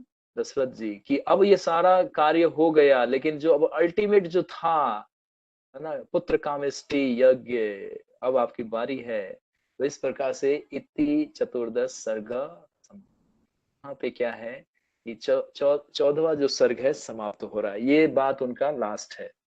दशरथ महाराज ऋषि सिंह के पास आते हैं, उनके समक्ष हाथ जोड़ के बोलते हैं कि हे सुवत, अब आप मेरे कुल की वृद्धि के लिए अगला कार्यक्रम प्रारंभ कीजिए। यानी कि सबका अलग अलग प्रोसीजर चल रहा था, तो अब लास्ट में ये यज्ञ होगा। तो पंचम सर्ग में यहाँ पे अब देवताओं का प्राकट्य होगा, और इस यज्ञ में स्वयं अब ऋषि सिंह क्या करने जा रहे हैं, यज्ञ की आहुति देंगे, मंत्र उच्चारण करेंगे, क्योंकि अभी तक जो चल रहा था अन्य ब्राह्मण सारे कार्य को कर दिए। जैसे कहते हैं ना कि तैयारी चलती है, तो जो मेन लीडर जब आता है तो फिर उसका कार्य होता है। जैसे अभिषेक है तो हमारे सारे भक्त लोग पहले से इकट्ठा कर देते हैं सारे कलश ये वो, फिर जब समय होता है तो फिर हम लोग आते हैं, और फिर जब हमारे सीनियर डिवोटी उनको इनवाइट किया जाता है कि चलिए आप इसका शुभारंभ कीजिए। तो उस तरह से ऋषि सिंह को अब दशरथ महाराज आके रिक्वेस्ट करते हैं कि अब जो मुख्य कार्य आपका है, अब आप उसके लिए क्या कीजिए, प्रारंभ कीजिए। तो ये कुल मिला के आई थिंक 3 दिन का यज्ञ है। अभी इसमें आ जाएगा, मैं जब 16 सर्ग पढ़ूंगा आप लोगों के संग, तो उसमें ये पूरे अच्छी तरह से पता चल जाएगा। तो आज यहीं पे विराम देते हैं, 9:35 हो गया है। अब आप लोगों का कोई जिज्ञासा है, कोई संदेह है, या कोई क्लियर नहीं हुआ थॉट, या आपका कोई और क्वेश्चन है, तो प्लीज आप पूछ सकते हैं, ऐसा हाँ टाइम प्रभु है। जी। श्रेया आज बोली पहली बार। हाँ जी श्रेया बताइए। अरे एक्चुअली वो कथा सुनते सुनते मेरे मन में प्रश्न आया, तो वही पूछना था प्लीज कि पूछिए। जैसे कुछ अच्छा होता है तो हम उसका क्रेडिट खुद ले लेते हैं, जैसे नॉर्मल लाइफ में या इसमें हम्म। बोलते हैं कि आप कुछ अच्छा हुआ तो आप उसका क्रेडिट भगवान को दो, और अगर कुछ हाँ खराब हुआ है तो वो आपका कर्म है। तो मुझे ये समझ नहीं आया। और कोई ये कहे कि आप सारा पूरा पूरा 1 महीना आप अपना जॉब करो, और जब सैलरी आए तो मुझे दे देना, ये वैसी हो गया ना, कि काम हम करें, मेहनत हम करें, और सैलरी आपको दे दे। तो हमारा कोई अच्छा काम होता है तो हम कहते हैं नहीं हमने किया है, और जब कोई बुरा होता है तो भगवान क्या मैं ही मिला था इस गुरुआवा में, मैं ही मिला था इस द्वारका नगरी में कि मेरे को ही सारा कष्ट दे दो आप। तो ऐसा क्यों होता है? श्रेया का प्रश्न है, कौन उत्तर देना चाहेंगे? बहुत महत्वपूर्ण प्रश्न है। Law of karma, 3rd chapter Bhagavad Gita, law of karma, कर्म का सिद्धांत। कौन देना चाहेंगे? कौन भक्त? हमारी श्रेया हमारे से प्रश्न पूछ रही है, लेकिन हम चाहते हैं कि हमारा कोई भक्त इसका उत्तर दे। कोई देंगे कि ऐसा हरि क्यों? बोल। और अंशुल प्रभु, ओहो आप देंगे, बताएं प्रभु जी हरे क्या कृष्ण उत्तर प्रभु हो सकता है। बताएं। Prabhu ji, every action has equal and opposite reaction, मतलब ये न्यूटन का 3rd लॉ है, और ये आजकल की मटेरियल लाइफ में बहुत ही ज्यादा स्पेसिफिकली काम करता है। तो जैसे हमारे कर्म रहेंगे वैसा हमें फल भी मिलेगा। अगर हम कृष्ण कॉन्शियसनेस के थ्रू कर्म करते हैं तो वो न्यूट्रल जाता है, तो उसका जो भी फल होता है वो भगवान स्वयं ग्रहण करते हैं, और कहते हैं 18 चैप्टर में कह रहे हैं सारे धर्मों को छोड़ करके मुझे सरेंडर करो तो मैं तुम्हें सारी चीजों से प्रोटेक्ट करता हूँ। तो जो हम कर्म कर रहे हैं वो हम सेल्फ के लिए कर रहे हैं। अगर हम कर्म भगवान के लिए करते हैं तो हम सारे ही जो फ्रूटफुल एक्टिविटीज होंगी, जो भी रिजल्ट आएंगे, वो एक्सेप्ट कर लेंगे और हमें शेल्टर देते हैं। तो जो भी बुरा होता है हमारे साथ में वो इसलिए होता है क्योंकि हम इतने ज़्यादा कैपेबल नहीं है कि हम सारी चीज़ें प्रॉपर करते हैं, और उसका जो भी हम एक्टिविटीज़ करते हैं उसका हमें कुछ ना कुछ रिजल्ट मिलता है, वो हमसे मैनेज नहीं होता। तो अच्छा हो गया in case in in mode of goodness, तो हम उसको खुद कह लेते हैं कि हाँ ठीक है मैंने कर दिया। जबकि जो कोई समझ रहा है कि I am the doer of activities, तो वो फॉल्स उसमें जी रहा है। उसको नहीं पता कि I am not the doer. ये जो 3 मोड्स ऑफ मटेरियल नेचर है, सारी एक्टिविटीज उसके थ्रू हो रही हैं। तो मैं एक्टिविटी कोई भी नहीं करता, वो उनके थ्रू होती है। ठीक है, little bit thank you Anshul Prabhu. Shreya, अब एक बार अपना क्वेश्चन रिपीट कीजिए, सेम क्वेश्चन जो आपने पूछा है रिपीट कीजिए। हाँ, तो मेरा क्वेश्चन ये है कि जैसे हमारे साथ कभी कुछ बुरा होता है तो उसके लिए हम बोलते हैं कि हमारा कर्म बुरा है तो हमारे साथ ऐसे बुरा हुआ है, या फिर लास्ट जन्म में कुछ करा होगा उसकी वजह से अभी बुरा हो रहा है। लेकिन जैसे कुछ अच्छा होता है तो उसके लिए बोलते हैं कि उसको क्रेडिट आप भगवान को दीजिए, तो वो भी हमारे कर्मा से ही हुआ ना, अच्छा भी। हाँ बिल्कुल सही। तो ये आपको समझना है कि ऐसा क्यों। अब आपका प्रश्न ये है कि ऐसा क्यों, हाँ यही है प्रश्न, हाँ, यही समझना चाह रहे हो ना ऐसा आप। कैसे? हाँ, कि बुरा हुआ तो फिर बुरा भी भगवान का, अच्छा भी भगवान का, लेकिन बुरा कहते हैं हमारा क्या कि हाँ, बुरा हमारा क्या अच्छा। सर मैं दूं? नहीं नहीं, एक मिनट रुकिए, पहले श्रेया को समझने दीजिए, वो समझ रही है कुछ चीजों को। हाँ श्रेया बताइए बताइए, अच्छा बता रही हैं आप, बताइए। नहीं, तो मैं यही पूछ रही थी कि जैसे ऐसे क्यों होता है कि हम लोग अपने बुरे काम का रिस्पॉन्सिबिलिटी लें पर अच्छे काम हाँ का हाँ। रिस्पॉन्सिबिलिटी ना लें। तो ऐसे ही ओ, बोलता है ना कि कुछ अच्छा हुआ तो उसके लिए भगवान को बोलो कि अच्छा हुआ, पर और बुरा बुरा हुआ हो तो गया वो तो अपने हम, आप को कोसो, है हाँ, ना, ये भक्ति में अपना ज्यादातर कर्म। सिखाया जाता है। अंदर आत्मा प्रभु जी अभी अगला बात यही बोलने वाले हैं। ठीक है ठीक है, रुकिए थोड़ी प्रतीक्षा कीजिए, इंटरेस्टिंग क्वेश्चन है, रुकिए। हाँ जितेंद्र प्रभु जी, आप भी कुछ बताना चाह रहे हैं। ठीक है, अंशु हाँ, प्रभु जी मैं ने प्रयास किया इसका है, आप थोड़ा भी सा थोड़ा 1-2 लाइन बोलिए। संक्षेप में आंसर देना चाह रहा था। बताइए, जो संक्षेप में ही कर्म देना हम, है। हाँ। हाँ, जो कर्म हम कामना लेके, इच्छा लेकर के करते हैं, वो कर्म फल में कन्वर्ट हो जाता है, चाहे वो बुरा हो या चाहे अच्छा हो। और जो चीज कर्म फल में कन्वर्ट हो जाएगा उसका हमें फल मिलेगा ही मिलेगा, अच्छा और बुरा दोनों। तो ये है कर्म का, जो एक्शन और रिएक्शन की बात चल रही थी उसकी है। जो कर्म हम निष्काम भाव से करते हैं, भगवान को समर्पित करके करते हैं, उस कर्म का कोई फल नहीं होता। यानी ना अच्छा होता है ना ही बुरा होता, वो कर्म फल से मुक्त हो जाता है। तो भगवान ये कहते हैं कि सभी कर्म आप हमको समर्पित करके करो या निष्काम भाव से करो, उसमें कामना नहीं होनी चाहिए। तो फिर आप इस पाप और पुण्य कर्म यानी कर्म के फल से मुक्त हो जाओगे। फिर आपको इस धरती पे उस कर्म फल को भोगने के लिए आने जाने की जरूरत नहीं होगी। तो जब भी हमारे कर्म होते हैं, जब भी कर्म करते हैं, उसमें कामना करके करते हैं कि हमें ये मिल जाए, या अच्छा वाला कर्म चाहे पुण्य हो चाहे पाप हो, दोनों के फल जो है फिर निश्चित हो जाते हैं, हमें भोगने ही होते हैं। उसे संचित कर्म करते हैं कहते हैं, जो करोड़ों जन्मों से हमें हमने संचित किया हुआ है। और ये जो है प्रारब्ध हम भोग रहे होते हैं, जो प्रेजेंट में भोग रहे होते हैं, उसी फर्म संचित कर्म से कुछ हिस्सा प्रारब्ध में भगवान निश्चित कर देते हैं कि इस जन्म में आपको इन इन कर्मों का फल, इन इन कर्मों का अच्छा फल, इन कर्मों का बुरा फल आपको भोगना है। तो ये कर्म फल का संक्षिप्त आंसर हुआ, शायद सेटिस्फाई होंगी। श्रेया बताइए, आपको उत्तर मिला? मुझे समझ तो आया प्रभु जी, लेकिन जैसे अभी हम लोग आगे का कर सकते हैं कि ठीक है, जैसे मतलब निष्काम भाव से करी, मतलब सारे काम करे, लेकिन पहले का जो हो गया है उसका रिजल्ट अभी मिल रहा है, तो उसमें अगर कुछ अच्छा। अब आप रुको, अब मैं हाँ खाली यही देख रहा था कि आप लोग अभी तक के जो भी पढ़ते हैं समझते कितना समझ पाए। ठीक, अब आप सुनो। श्रेया आप सुन पा रही हैं? सुनिए। एक कनस्तर है बड़ा सा चावल का, बहुत बड़ा, जो गांव में होता था। ठीक है, उसमें पहले स्टोर करके रखा जाता था राइस। ठीक है, कच्चा राइस जो होता है ना, हम्म तो एक किसान है, उसमें वो राइस भर के रख रहा है। तो आधा जब भर गया तो वो और भी राइस को रख रहा था। तो रखते रखते उस राइस का कुछ पार्ट वो थोड़ा सा सड़ा हुआ था। ठीक है, तो उसने ध्यान नहीं दिया कि ये सड़ गया, लेकिन वो उसी कनस्तर में डाल दिया। ठीक है, तो वो मिडिल पार्ट में आ गया और फिर जब नया राइस है उसको उसने ऊपर से डाल दिया, राइट।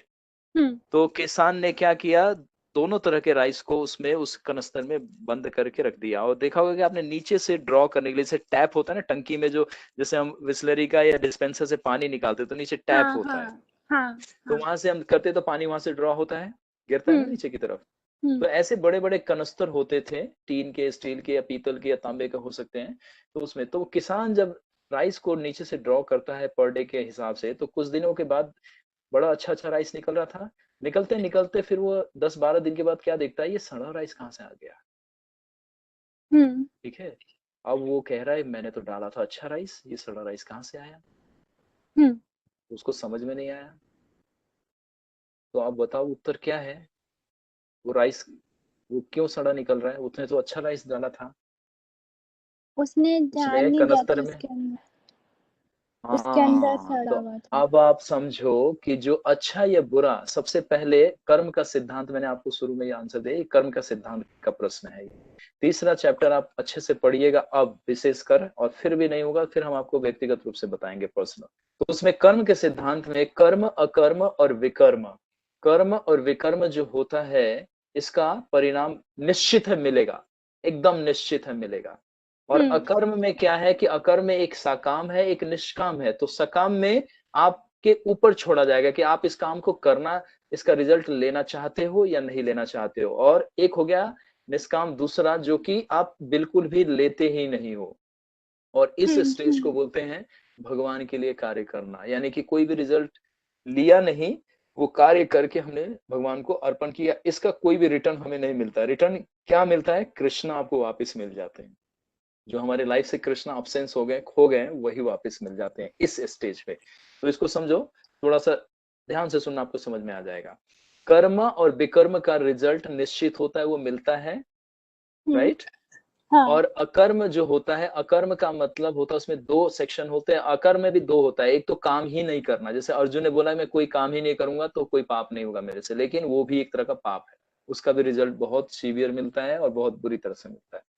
तो अकर्म में क्या है, अकर्म में एक निष्काम है और एक सकाम है। तो निष्काम का मतलब है उसका कोई भी रिजल्ट आप अपने पास नहीं रखोगे, उसका कोई भी आपको रिएक्शन नहीं मिलेगा, ना बैड ना गुड। लेकिन अगर आपने उसको यूटिलाइज कर लिया तो उसका आपको फल भोगना पड़ेगा। तो जो कर्म हम करते हैं तो उसका दो रिजल्ट आता है, गुड एंड बैड। आप जब गुड करते हो तो गुड रिजल्ट आता है, बैड करते हो तो जैसे आप एग्जाम देते हो तो एग्जाम में अगर आपने अच्छे से नंबर अगर आंसर किया है तो क्या रिजल्ट आएगा, फेल। नहीं, तो प्रभु जी वही तो क्वेश्चन है कि अगर जैसे मैं वहीं पे आ रहा हूँ, उसी पे आ रहा हूँ। आप खाली आंसर देते जाओ, अभी आ जाएंगे उसी पे। आप एग्जाम की तैयारी पूरी साल किए हो, अगर आप क्वेश्चन का सही आंसर दिए हो तो एग्जामिनर क्या करेगा, फेल कर देगा आपको? नहीं, पास करेगा। आपने पूरा स्टडी किया है लेकिन एग्जाम के टाइम में अगर आप भूल गए आंसर लिखना, तो आप एग्जामिनर फेल किया तो आप किसको ब्लेम करोगे, किसको ब्लेम करोगे, एग्जामिनर को या खुद को? खुद को। क्यों, आपने तो पढ़ाई किया था पूरा। हाँ, लेकिन भूल गए एंड मोमेंट पे। तो यानी कि सुख और दुख ये जो दोनों है ये मटेरियल है, और ये हमारे से ये मिलता है हमारे कर्म के अनुसार। जैसे कोई सुख मिला है वो भी हमारे कर्म है, और दुख मिला है वो भी भौतिक है ये। लेकिन इन दोनों के ऊपर होता है जो भक्ति, जो हम आप लोग को सिखा रहे हैं और जो हम लोग सिखा के चले गए, जो अब हम लोग सीखने जा रहे हैं, इसका कोई भी रिजल्ट नहीं मिलेगा। इसका ना तो आपको इस मटेरियल वर्ल्ड से कोई भी, कहते हैं ना दैवी गुणमम आश्रितम, ये स्पिरिचुअल है, ट्रांसेंडेंटल है, इसका कोई रिएक्शन नहीं आता। ये सीधा कृष्णा का डायरेक्शन में है, और इसका कोई बैड या गुड से कोई लेना ही देना नहीं है। इस मटेरियल वर्ल्ड का गुड भी बैड है और बैड तो बैड है ही। भागवत जब पढ़ोगे 11th कैंटो तो आपको पता चलेगा गुड बैड तो बैड है लेकिन गुड भी बैड है। हाँ। तो ये कैसे, तो थोड़ा सा थर्ड चैप्टर आप डिटेल में पढ़ना, आपको समझ में आएगा। तो यहाँ पे प्रश्न जैसे आपको एग्जामिनर का बता रहा हूँ कि आपने पढ़ाई किया तो दोनों रिजल्ट आपके हाथ में है, जो एग्जामिनर के हाथ में नहीं है। पास या फेल किसके हाथ में है? मेरे हाथ में। अब वो कारण कैसे बन जा रहा है एग्जामिनर आपको फेल या पास करने का? क्योंकि वो चेक कर रहा है। तो अब एक अच्छे स्टूडेंट का उस एग्जामिनर को किस रिगार्ड से देखना चाहिए अगर फेल किया तो? कि इसने पढ़ाई करी फिर भी फेल हो गया। नहीं, rules. आपको उसको कैसे रिकॉग्नाइज करना है? उसने आपको पढ़ाई में फेल किया या पास किया, उसको कैसे रिकॉग्नाइज करोगे? गुड या बैड पर्सन के वे में? मैं कैसे उसने रिकॉग्नाइज? हाँ, आपको उस एग्जामिनर को जो चेक कर रहा है उसको कैसे रिकॉग्नाइज करोगे, कैसे देखोगे? अगर उसने फेल किया या पास किया, कैसे उसको ट्रीट करोगे? मैं बीइंग एज ए अगर good student, being as a good student, not bad student. मैं उसको तो कैसे? नहीं देखूंगी, अपनी गलती देखूंगी अगर फेल कर रहा है तो। एग्जैक्टली एग्जैक्टली, क्योंकि अच्छा स्टूडेंट जानता है कि इसमें एग्जामिनर का कोई रोल नहीं है, वो तो सिर्फ कलम चलाएंगे, जब मैं अच्छा लिखूंगी तो नंबर्स पूरे देंगे, अगर हाँ कहीं मिस्टेक करूंगे तो उसका नंबर काट देंगे। तो हाँ Krishna like our life examiners, he is checking everything, taking everything very seriously. और हम लोग क्या है, उस एक कोर्स दिया गया ना हमारे को, क्लास में एक कोर्स होता है ना कि इतना आप स्टडी करोगे तो फाइनल एग्जाम में इतना मार्क्स आपको ऑब्टेन करना है। Getting my sense? हाँ हाँ हाँ तो लाइफ हमारा ये जो पूरा है ये पीरियड है, और मैनुअल क्या मिला है? भगवत गीता। अगर हमने भगवत गीता के अकॉर्डिंग जो भी कर्म किया है तो उसका बैड या गुड जो आएगा, कृष्णा उसके अकॉर्डिंग सैंक्शन करते हैं। लेकिन being as a good student, bad और गुड दोनों में हम क्रेडिट किसको देंगे? उस एग्जामिनर को, कि उन्होंने सिर्फ वो ड्यूटी को परफॉर्म किया, लेकिन अल्टीमेट क्या है? हम करने वाले। तो हमने क्या किया? जो हमने पीछे जो हमारे को दिया गया था सिलेबस, उसको स्टडी किया और उसके अकॉर्डिंग हमने किया। तो यहाँ पे आपका प्रश्न आ रहा है कि जब हम अच्छा करते हैं तो हम कहते हैं भगवान आपने कराया, और जब बुरा हाँ हो जाता है तो हम कहते हैं अपने को कोसना चाहिए। हाँ यही ना? तो अब हाँ बताओ, आप जब आप वहां पे अच्छा नंबर लिए तो आप बोलोगे एग्जामिनर को थैंक यू आपने पास किया? आप कहोगे ना मैंने किया ये तो। और हाँ फेल हो जाते हैं तो किसको बोलते हैं? एग्जामिनर। तो ये बैड जो बॉय है, जो बैड स्टूडेंट है, वो क्लेम किस पे करेगा? एग्जामिनर पे, कि उसने फेल नहीं। कर दिया मुझे। समझ में आ रहा है आपको? तो अच्छे केस में भी हम नहीं कर, अगर कोई इंसान बहुत पैसा कमाए तो फिर उसको वो बोल सकता है कि मैं, मतलब ये सब मेरे कर्म की वजह से मैंने सब पैसा कमाया। यही तो नहीं समझ में आ रहा है। जिस दिन आ जाएगा तो फिर आपको कृष्णा समझ में आ जाएंगे। यहाँ पे हम लोग कुछ नहीं, हमें बस कोर्स दिया गया है और उसका रिजल्ट है। हाँ इसीलिए लॉ ऑफ कर्मा पहले समझोगे तब ये सारी चीजें बड़ी सरलता से समझ में आएगा कि भक्त जो होते हैं तो वो भगवान को क्रेडिट इसलिए देते हैं क्योंकि अल्टीमेट वो परफेक्ट पर्सनालिटी है। वो कभी भी नहीं चाहेंगे कि आप, कोई भी एग्जामिनर ये नहीं चाहता कि उसका स्टूडेंट फेल हो जाए। लेकिन स्टूडेंट थोड़ा सा लेजी होने की वजह से और इग्नोरेंट होने की वजह से और थोड़ा सा चीजों को अटेंटिव ना करने की वजह से वो अपने स्टडी पे फोकस नहीं करता है, तो क्या होता है? रिजल्ट बैड वे में आ जाता है। तो एग्जामिनर का और कोर्स का कोई भी दोष नहीं दे सकते आप। अच्छे स्टूडेंट कभी भी नहीं बोलते कि हाँ इसने मेरे को फेल कर दिया, वो कहता कि हाँ मैंने पढ़ाई नहीं किया तो फेल हुई मैं। हाँ तो जो अच्छे भक्त होते हैं वो भगवान को क्रेडिट इसलिए देते हैं अच्छे का और बुरे का। क्यों? क्योंकि बुरे का इसका मतलब मैंने कहीं पे चूक हो गया। तो यानी कि जो अच्छा स्टूडेंट है, फेल होने के बाद वो अपने को करता है, और गुड में भी वो क्या करता है? वो अपने को नहीं करता है, वो एग्जामिनर को थैंक्स बोलता है कि उसने पूरा पूरा जस्टिस किया उसके साथ। तो थोड़ा सा कर्म के सिद्धांत को जब समझोगे, अकाम और सकाम क्या होता है, और ये जो है ये थोड़ा सा हायर लेवल पे है कि हम बुरे चीजों को तो अपने पे लेते हैं, अच्छे चीजों को भगवान को क्यों दे रहे हैं? तो क्योंकि अल्टीमेट जो है गुड और बैड वो सिर्फ हमारा थॉट है। Nothing is a bad, nothing, everything is a good. कहाँ? लेकिन उस डायमेंशन पे आओगे तब। जैसे भक्त को दुख से कोई लेना देना नहीं है, उस मटेरियल वर्ल्ड में करोड़ा है फिर भी वो ट्रांसेंडेंटल प्लेटफॉर्म पे है।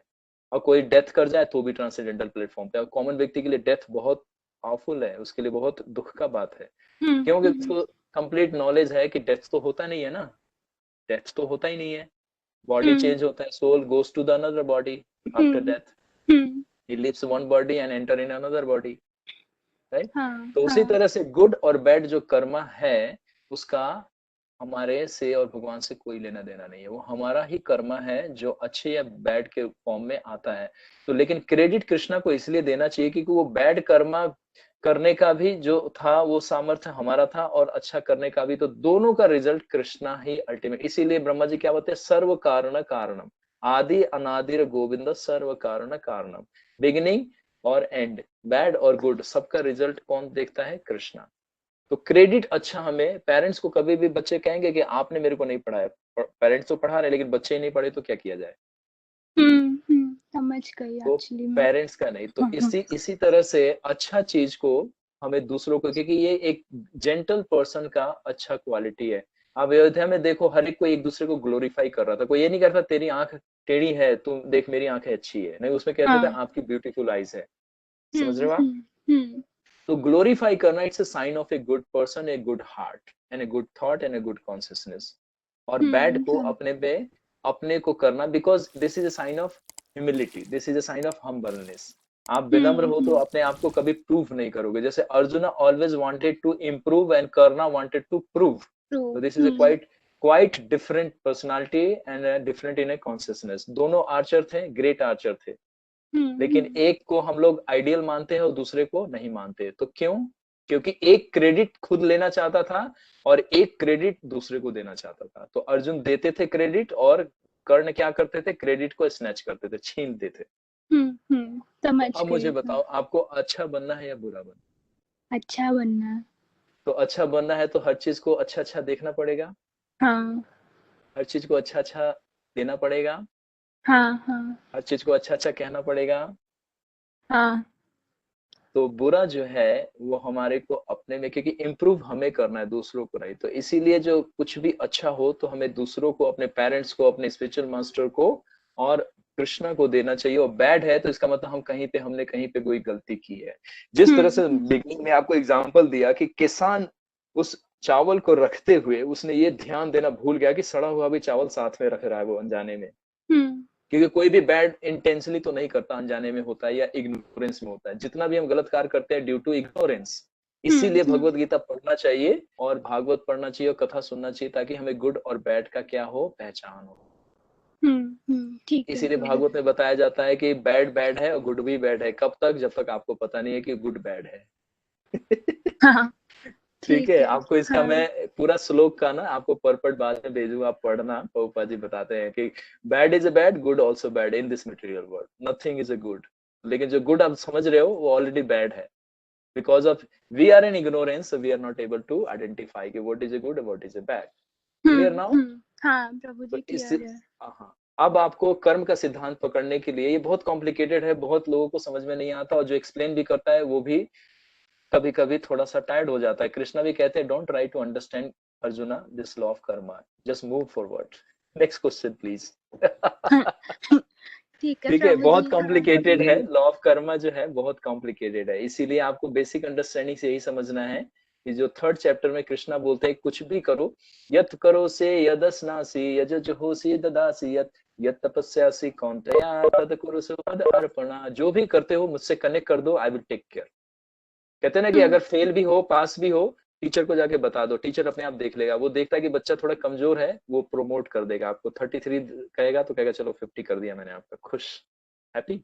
तो गुड और बैड दोनों को हमें दूसरों को ही देना है, और बैड में अपने को रख लेना है। यानी कि दोनों का रीजन हम ही है, लेकिन एक में हम दूसरों को ग्लोरीफाई करना है। ओके, ठीक है आई होप कि बहुत सारा चीज नहीं समझ में आया, लेकिन डोंट वरी, धीरे धीरे समझ में आएगा। लॉ ऑफ कर्मा बहुत कॉम्प्लिकेटेड होता है, एक दिन के क्लास में नहीं आ जाएगा आपको समझ में। ओके, फिर भी प्रभु जी बहुत समझ आ गया। मैंने पढ़ा था thank you third so chapter, much. तो से लेकिन थैंक समझ यू, नहीं से थैंक आया। यू, से thank thank you. You thank you thank you देखा, अब प्रभु जी। आपने, आपको समझ में नहीं भी आया फिर भी आप अंदर आत्मा प्रभु जी को थैंक यू बोल रही हैं। नहीं मुझे समझ आया है। ठीक है, ओके ओके, थैंक यू ठीक है, Prabhu thank ji. You. Okay, it's a time, just one question I can take, smaller one. अगर बड़ा हुआ तो I Hare Krishna can. Prabhu ji. Hare Krishna Bharat Prabhu ji. Prabhu please ask. Prabhu ji, आपने बताया कि जैसे जब कोई यज्ञ करते हैं तो ये विष्णु भगवान की प्रसन्नता के लिए ये जो यज्ञ दशरथ महाराज कर रहे हैं, और आपने ये भी बताया था कि यदि इसमें कोई त्रुटि हो जाती है तो ब्रह्म राक्षस इस पे मतलब उस फल को छीन लेते हैं या फिर उस यज्ञ को तबाह कर देते हैं, परेशान करते हैं फिर लोगों को। तो फिर प्रभु जी जब ऐसे ब्रह्म राक्षस आते हैं तो भगवान विष्णु को उनकी हेल्प करनी चाहिए ना, जो यज्ञ कर रहे हैं, क्योंकि वो भगवान कर की नहीं रहे हैं, प्रसन्नता के लिए कर सुरक्षा, रहा है। सुरक्षा कर रहे हैं ना। ब्रह्म राक्षस कब प्रकट होगा? जब कब कोई प्रकट त्रुटि होगा होगी। बताइए। तो यहाँ पे त्रुटि नहीं हो रही है तो रक्षा कर रहे हैं ना। त्रुटि ना होने का मतलब है कि जो ब्राह्मण है वो ऐसा कोई मिस्टेक ही नहीं करेंगे, वही तो रक्षा है। रक्षा का मतलब आप क्या समझते हो? फिर उनकी रक्षा का मतलब प्रोटेक्शन क्या है? रक्षा, उनको, प्रोटेक्शन, प्रोटेक्शन का मतलब क्या है? मतलब उनको संभालेंगे, उनसे मतलब कुछ गलती नहीं होने देंगे। अब आपको एक उदाहरण देते हैं। अभी कोरोना चारों तरफ चल रहा है, हाँ कोरोना जी। चारों तरफ चल रहा है। तो गवर्नमेंट हाँ ने क्या जी बोला है? 3-4 चीजें फॉलो करने के लिए क्या क्या बोला है? प्रभु जी, मास्क लगाना, सोशल डिस्टेंसिंग, सैनिटाइजिंग। 3 ये 3 स्टेप बताया ना कि मास्क लगाना और सैनिटाइजेशन का ध्यान रखना और सोशल डिस्टेंस, यानी कि आउटसाइडर से थोड़ा डिस्टेंस बना के रखिए। तो ये तो इंस्ट्रक्शन है। सुरक्षा कैसे हो रही है? हाँ जी सुरक्षा कैसे हो रही है इंस्ट्रक्शन को फॉलो करके? प्रभु जी खुद को संभालेंगे तो नहीं, instruction. Word by word answer देते जाइए कि सुरक्षा कैसे हो रही है इंस्ट्रक्शंस को फॉलो करके। हाँ जी हम गवर्नमेंट के इंस्ट्रक्शन को फॉलो करें। कोरोना हर जगह है। हाँ जी अगर हम कहीं पे भी चूकेंगे तब क्या होगा? प्रभु जी हमारा नुकसान होगा उसमें। अब सुनिए, हमें उसी तरह से यहाँ पे जो ऋत्विज हैं, जितने ब्राह्मण हैं, ये क्वालिफाइड हैं, तो यहाँ पे बहुत 0% चांस हो गया कि कोई गलती होगी, और गलती नहीं होगी तो ब्रह्म राक्षस नहीं प्रकट होंगे। और कोई भी व्यक्ति चूक जाएगा, यहाँ पे बताने कि बड़ी सावधानी से कर रहे हैं हर एक व्यक्ति, और सबको मॉनिटर कौन कर रहे हैं? ऋषि सिंह। वो देख रहे हैं कि कोई व्यक्ति मिस्टेक ना कर दे, जो यज्ञ हाँ जितनी आहुति जितना सामग्री डालना है उसमें। तो यानी कि इंस्ट्रक्शंस के फॉर्म में यहाँ पे विष्णु ऑलरेडी, ब्राह्मण के फॉर्म में ऑलरेडी विष्णु यहाँ पे हैं और वो प्रोटेक्ट कर रहे हैं। कहते हैं ना, सावधानी हटी और दुर्घटना घटी। तो यानी कि जो व्यक्ति इनअटेंटिव होगा उसके साथ ही गलत होता है। आप ड्राइविंग करते हो, थोड़ा इधर उधर देखो तो एक्सीडेंट हो जाता है ना। हाँ जी तो आप कहोगे कि ट्रैफिक वाले ने एक्सीडेंट कर दिया, उसने मेरी सुरक्षा नहीं की। उसने तो बोला था हेलमेट लगा के और इंस्ट्रक्शन फॉलो कीजिए, आगे बढ़िए। समझ पा रहे हो आप? हाँ जी तो विष्णु यहाँ पे कैसे प्रोटेक्शन करेंगे और कब नहीं करेंगे, क्योंकि भगवान है, वो असुर को भी उतना ही अवसर देते हैं जितना भक्त को देते हैं, लेकिन फिर भी भक्त उनको प्रिय हैं। तो जब देखते हैं कि मेरा भक्त ज्यादा परेशान होगा तो फिर भगवान यदा यदा हि धर्मस्य ग्लानिर्भवत भारत परित्राणाय साधूनां विनाशाय दुष्कृताम्, भगवान फिर बर्दाश्त नहीं करते। तो इसीलिए यहाँ पे यज्ञ को भगवान ऑलरेडी प्रोटेक्ट कर रहे हैं और किए हैं, तभी तो अभी यही यज्ञ देखो। अब एक बार विश्वामित्र जी करेंगे, अपने विशेष यज्ञ करेंगे एक आश्रम के लिए और एक सिद्धि के लिए। वहां पे ताड़का आएगी तो भगवान स्वयं आ रहे हैं ना प्रोटेक्ट करने के लिए। अभी अभी ये लीला आएगा, अभी बहुत सुंदर लीला है। तो वहां पे भगवान जाके प्रोटेक्ट कर रहे हैं, तो किया। तो उसी तरह से आपका प्रश्न ये है कि विष्णु भगवान क्यों नहीं प्रोटेक्ट कर रहे हैं? तो कर तो रहे हैं, तभी तो यहाँ पे कोई अशुद्धि नहीं हुई और कोई भी चीज ऐसा गलती हुआ ही नहीं है। तो भगवान ने प्रोटेक्ट किया ना, यानी कि सावधानी के रूप में इंस्ट्रक्शन। प्रोटेक्शन हमेशा किसी थिंग्स या सामने फिजिकल फॉर्म में नहीं होता। जो आपको मटेरियल वर्ल्ड से प्रोटेक्ट करने के लिए इंस्ट्रक्शंस दिए जा रहे हैं, कुछ प्रिंसिपल्स दिए जा रहे हैं कि इसको फॉलो करो। जैसे आपको हम बताते जाते हैं कि ये फॉलो करो, तो इसका मतलब वो इंस्ट्रक्शंस है कृष्णा का, हमारे स्पिरिचुअल मास्टर का, हमारे प्रभुपाद जी का, हमारे गुरु का। तो यानी कि जो उसको फॉलो करेगा वो ऑलवेज सेव्ड है, उसको कोई भी हार्म नहीं हो सकता। और जो जरा सा भी थोड़ा सा इरेगुलर हो जाएगा, थोड़ा इनअटेंटिव हो जाएगा, उसको वो प्रॉब्लम शुरू हो जाएगा। तो ये देखना है कि सुरक्षा होता कैसा है। तो सुरक्षा का पहले अर्थ समझना चाहिए, सुरक्षा का मतलब क्या, तब जाके आपको समझ में आ जाएगा। क्लियर? हाँ जी प्रभु जी। क्या थैंक समझ यू में आया? प्रभु जी। थोड़ा एक लाइन में बताइए। प्रभु जी भगवान हमें इंस्ट्रक्शंस के थ्रू हमारी प्रोटेक्शन करते हैं कि जब हम भगवान के इंस्ट्रक्शंस का पालन करते हैं तो हमारी प्रोटेक्शन खुद ही हो जाती है। सर्वधर्मान परित्यज्य माम एकम शरणम व्रजा, ये जब बोल दिया तो अर्जुन ने बोला कि यस मैं वही करूंगा जो आप। तो पूरे बैटल फील्ड में भगवान ने तो अर्जुन को कहीं प्रोटेक्ट नहीं किया, लेकिन फिर भी प्रोटेक्ट किया। एक बाल भी नहीं बांका हुआ। कैसे हुआ था? प्रभु जी अर्जुन ने उन्होंने क्या उनकी किया बात था? मान ली। एग्जैक्टली यानी कि शास्त्र को अगर कोई पढ़ रहा है, अगर उसकी बातों को अपने लाइफ में उतार रहा है, वो डायरेक्ट उसको भगवान उसको क्या कर रहे हैं? प्रोटेक्ट कर रहे हैं। अगर प्रभुपाद जी बोलते हैं 16 माला करो, 4 नियम पालन करो, मैं आपको भगवत धाम ले जाऊंगा, तो प्रभुपाद जी ले जाएंगे। आपको श्रद्धा होना चाहिए उस पर। ठीक है, हाँ ओके, जी नो मोर क्वेश्चन। बहुत लेट हो गए, फिर 10 बज गया। थैंक यू प्रभु बाकी जी। अब नेक्स्ट वीक में मिलेंगे। थैंक यू भरत प्रभु, श्रेया जी और हमारे जितेंद्र प्रभु जी।